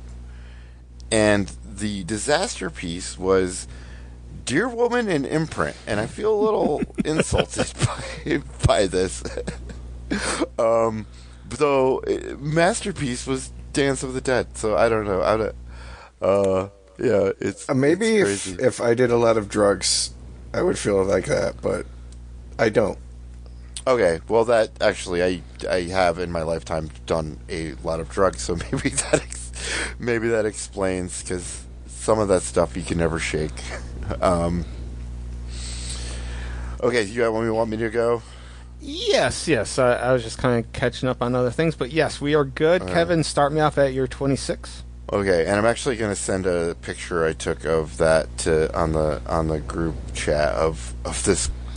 I didn't even get to the season 2 because I was so distracted by that. Okay, so my number 26, Fair Hair Child, 25, Chocolate, 24, The V Word, 23, Valerie on the Stairs, 22, Sounds Like, 21, The Black Cat, number 20, The Washingtonians, 19, Sick Girl, 18, Dream Cruise, 17, We All Scream for Ice Cream, 16, The Damned Thing, and 15, even though this is this the lower half?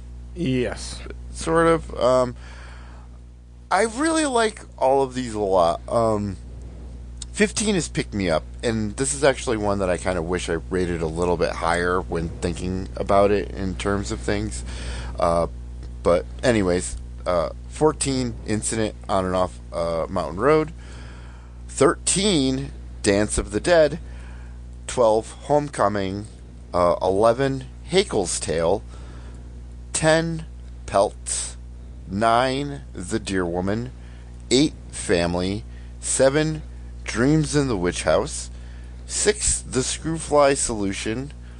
I was kind of surprised it didn't make my top 5. My top 5 is Jennifer. 4, Pro-Life. 3, Cigarette Burns. And honestly, 2 and 1 are kind of tied. Right to Die and Imprint. I've seen Imprint a couple more times, so I will give that the number 1 spot. But Right to Die is right up there. All right. Good. And I'm not going to lie. Did I already do my cumulative list or no? No. Okay. Then I will do that now. All right. 26, V Word. 25, Dance of the Dead. 24, Chocolate. 23, Ice Cream. 22, The Damned Thing. Where are we at? 20. No. 21. 21. 21, Fair-Haired Child. 20, Washingtonians. 19, Dream Cruise. 18, Homecoming. 17, Sounds Like. 16, Pro-Life. 15, Dreams in the Witch House. 14, Hakel's Tale. And then the upper half starts off 13, Sick Girl. 12, Valerie on the Stairs. 11, Pelts. 10, The Black Cat. 9, Jennifer. 8, Deer Woman. 7, Right to Die, which is really probably the biggest surprise for me. 6, Screwfly Solution. 5, Incident on and Off a Mountain Road. 4, Cigarette Burns. 3, Imprint. Number 2, Pick Me Up. And number 1, Family. So how did the rankings work out for season 2? That's what everybody really wants to know from us. Yes, and I will have an answer for that after you guys talk about what you've seen. Okay, no problem. Kevin, I think I probably usually see less than you, so let me go first. Yeah. Krista and I watched Venom 2 on Kent's Voodoo. It was okay. It wasn't anywhere near as bad as you would expect it to have been from the ratings that like critics were giving it when it came out. I do think that they wasted the fact that they killed Woody Harrelson's Carnage. It seemed a little bit short, too. Yeah, it was. It was only about an hour and a half. But I'll take a short movie that, doesn't overstay its welcome to a longer one that burns out and fizzles.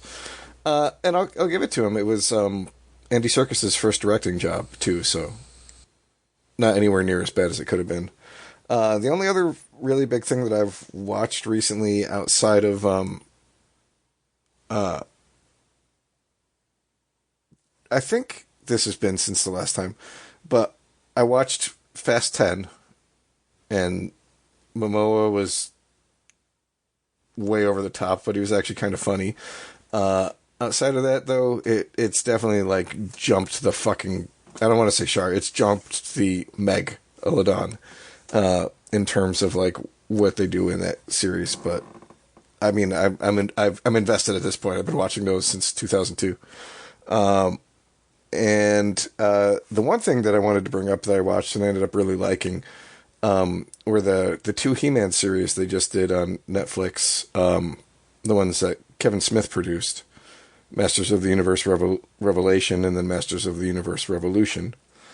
I could see if I had watched it when it came out and I saw the first half of part one, I would have been pissed off because, if you didn't know any of the controversy around it, they kill He-Man off and then it's like completely Tila focused for like the first half of the first season.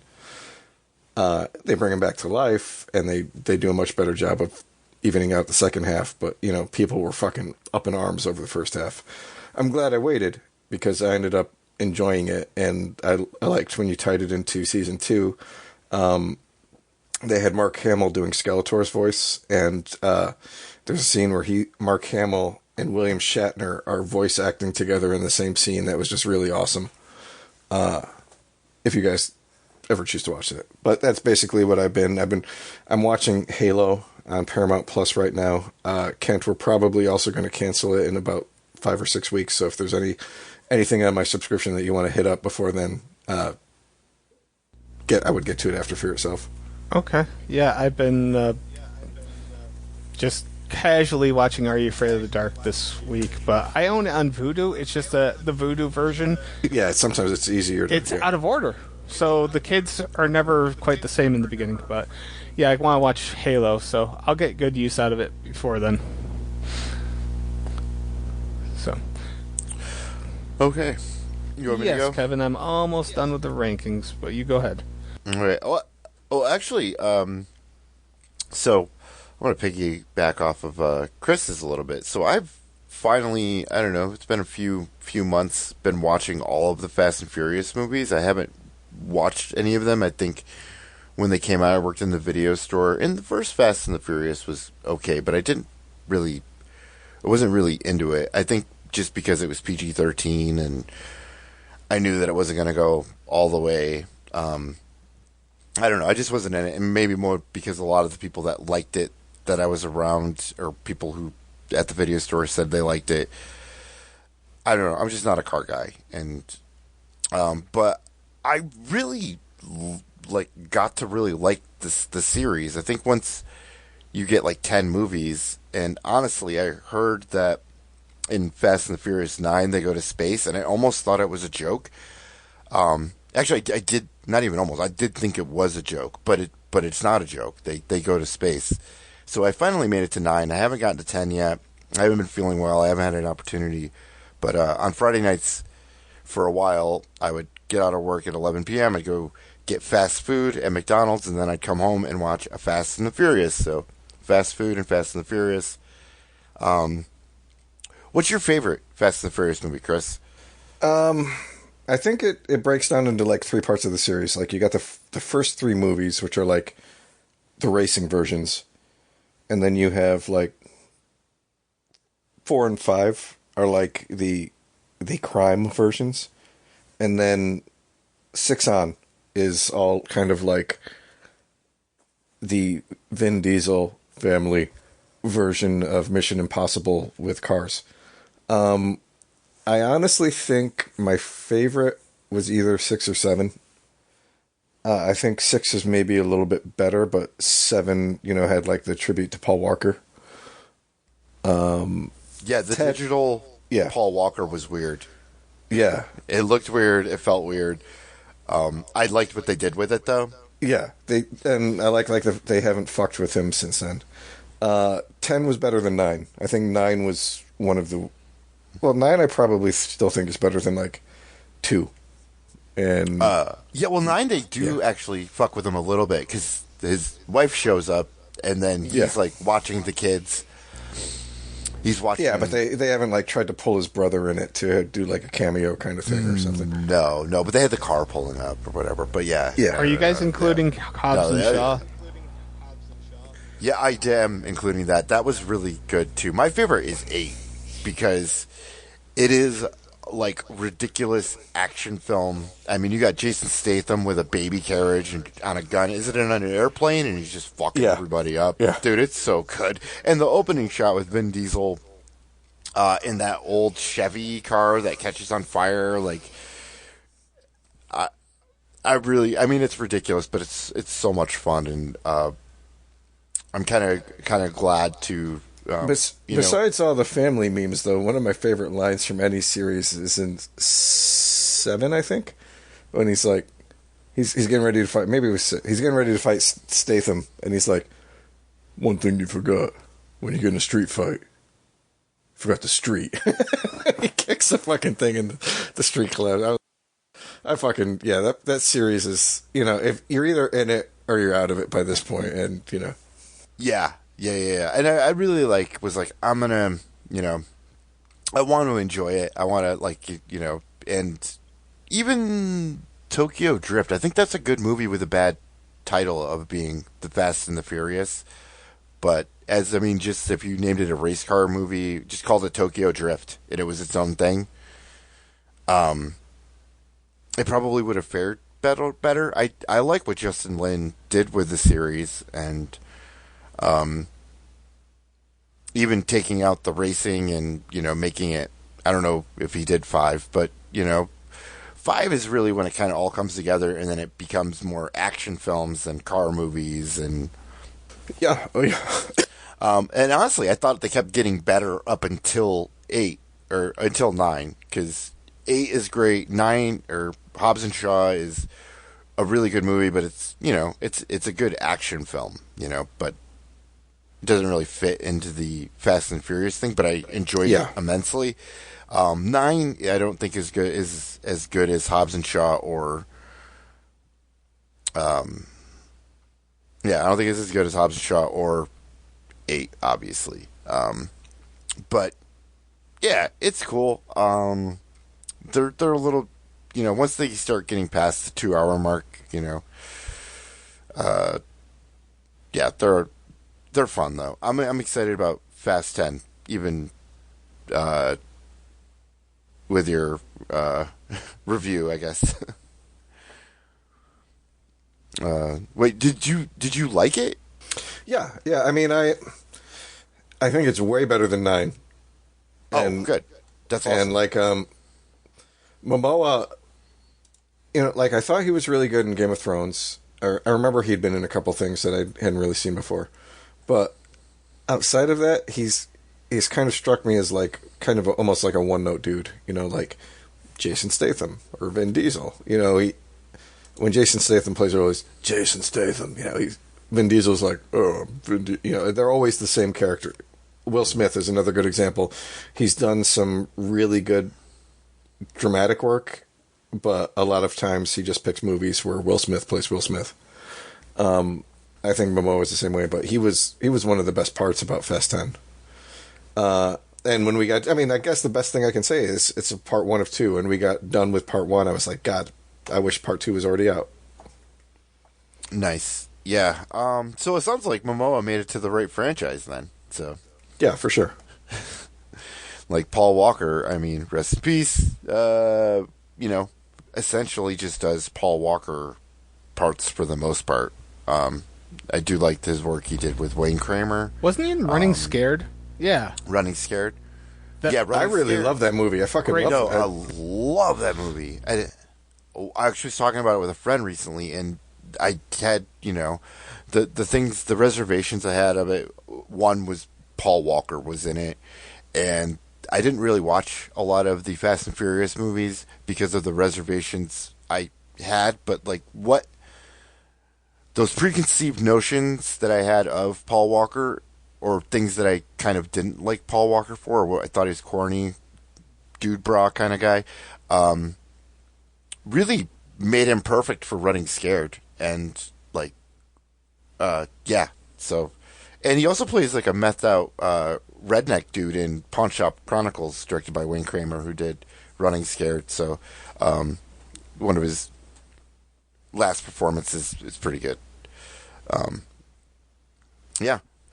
Anyways, to get off that, I'll just mention I've been doing the Best Picture nominees. Only one I have left to do is the Zone of Interest, which I think is a World War II movie. I had some nice surprises. American Fiction, which I kind of knew was a comedy, and kind of the premise was really good. Like, really good. I don't know if it's like my top 5, but out of the 10, but it was really good. Anatomy of a Fall, I thought was going to be like a French espionage film, but it was kind of, I mean, it was absolutely not that. So, I really enjoyed that too. It was, had more of, it's not true crime, but it feels like a true crime movie. And it was actually a lot more in English than I thought was going to be also,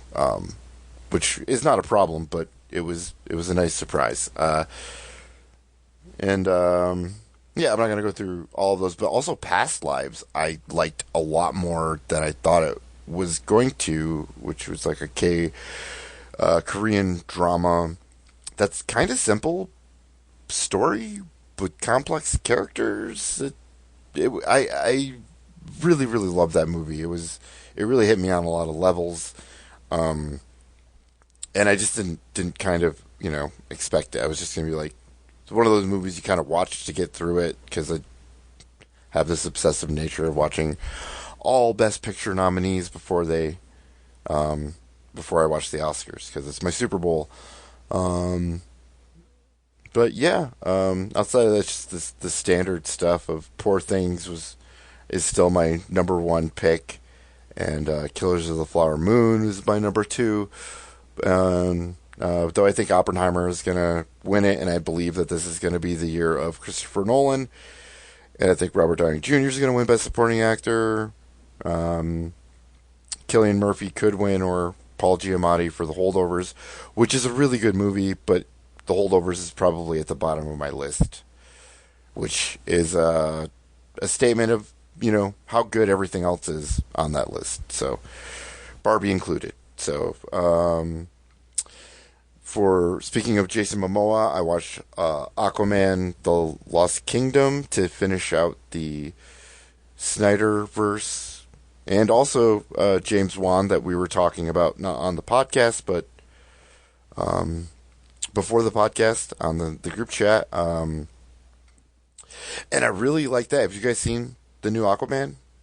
I haven't yet. We were going to watch it the other night, but Krista had to go to a meeting, so we were like, let's not split it up. Let's just wait till we have a chance to sit down and watch the whole thing. I haven't seen either Aquaman. I've barely seen any of the DC movies, to be honest.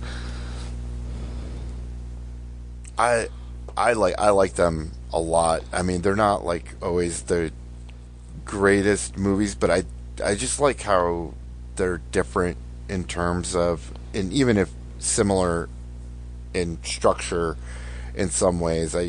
Aquaman, I mean, the new one, it feels like a horror director made this movie. It's not a horror movie, but it has those elements to it. And I won't go in any further, but, kind of like Sam Raimi's Doctor Strange Multiverse of Madness felt, it's like, wow, this feels like a horror director directed this, you know? So, yeah. And I also saw The Marvels, and I didn't hate that as much as the toxic superhero fandom that's out there. I didn't have high expectations on it, but it was. I really like Aman Vellani as Kamala. I think she's great. I thought it was fine. I liked Captain Marvel. Honestly, I had the it was all like '90s reference, which is I think targeted towards me. I thought it was good. I don't know who that was you're speaking of though. The young girl, Miss Marvel, the one with the family. Isn't she just Miss Marvel? Or yeah. Oh yeah, she was great in that. No, that's it. Yeah, she's in the movie. I'm asking, yeah. is she Miss Marvel though? Okay. Yes. Got it. Yeah. You're not mistaken. And I can probably wrap that up. I had a lot of fun watching this, and I saw a few things here and there, but I'm excited to finish the Fast 10 and and I'm almost a little bit nervous about what's the next giant franchise. I tried watching The Conjuring, The Devil Made Me Do It, and it was, I don't know. I think I'm kind of burnt out by those movies. I'm going to finish it because I want to watch The Nun 2, but I'm almost done with that franchise also.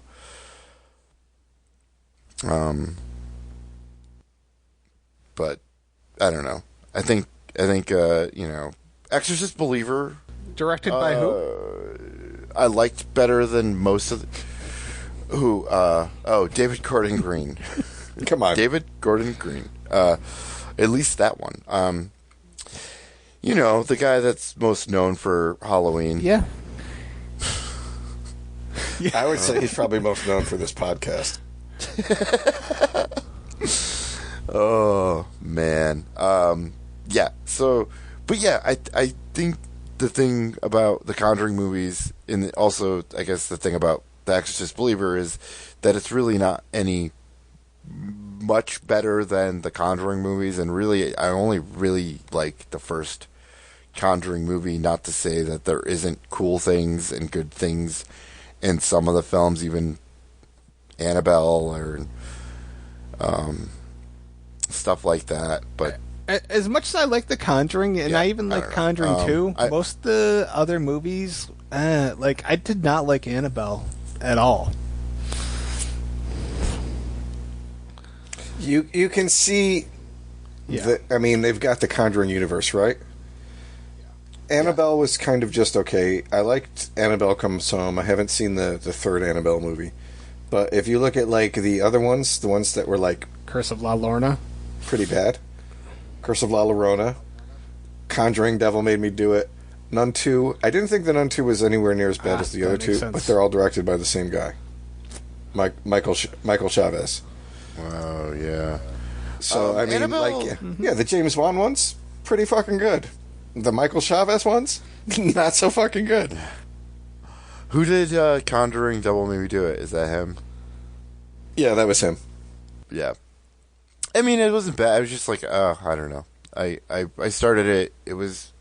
I think I was watching something else before that was this is not it. It just wasn't a good follow-up to it. Yeah. Annabelle Creation was probably one of the worst with Anthony LaPaglia. See, I actually thought that one was okay. Yeah. It was... yeah, I like Comes Home more than I like Creation. But that's the one where it's they're babysitters or something, and they're watching the kids. Yeah, foster parents. Yeah, it had such a good premise, and I had good hopes of it, and the whole middle is just so it's just so whatever. I think it's good for younger audiences who haven't been as jaded on horror films as I have, or just like Yeah, no, I would violence. I would agree. So, all right, Kent, where are we at? All right, so I'll quickly go over what I've watched, and then I'll give you the final tally for season 2.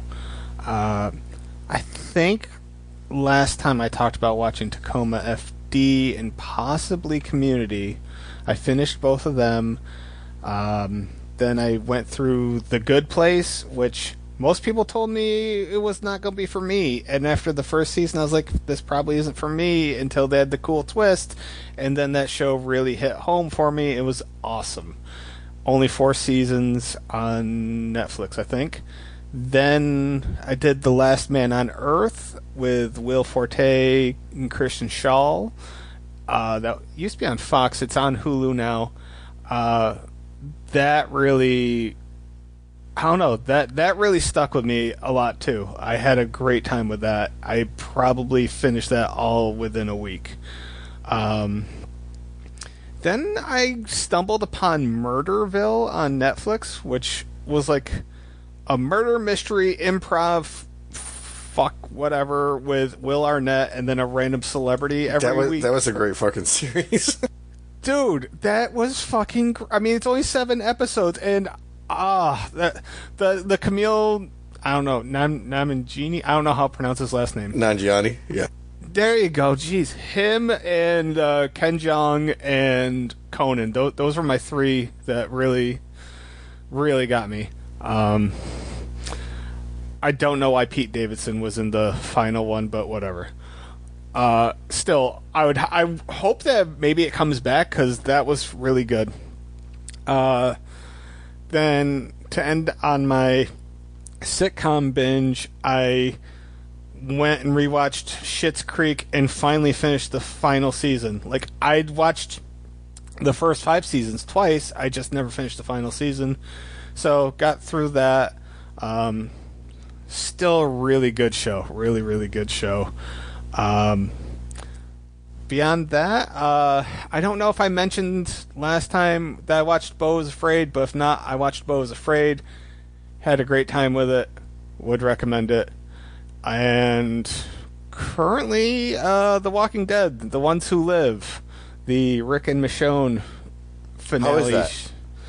There's only been 1 episode, Yeah, and it was good. They finally did the thing that comic book fans wanted them to do way back in season 2 or 3. So, season 3, I think they wanted. So they finally did the thing, and if you don't know what the thing is, then just watch the episode and you'll figure out what the thing is. Are you gonna watch the one with what are their faces? Fucking Negan. Yeah, that Negan one. and Maggie. Dead I City?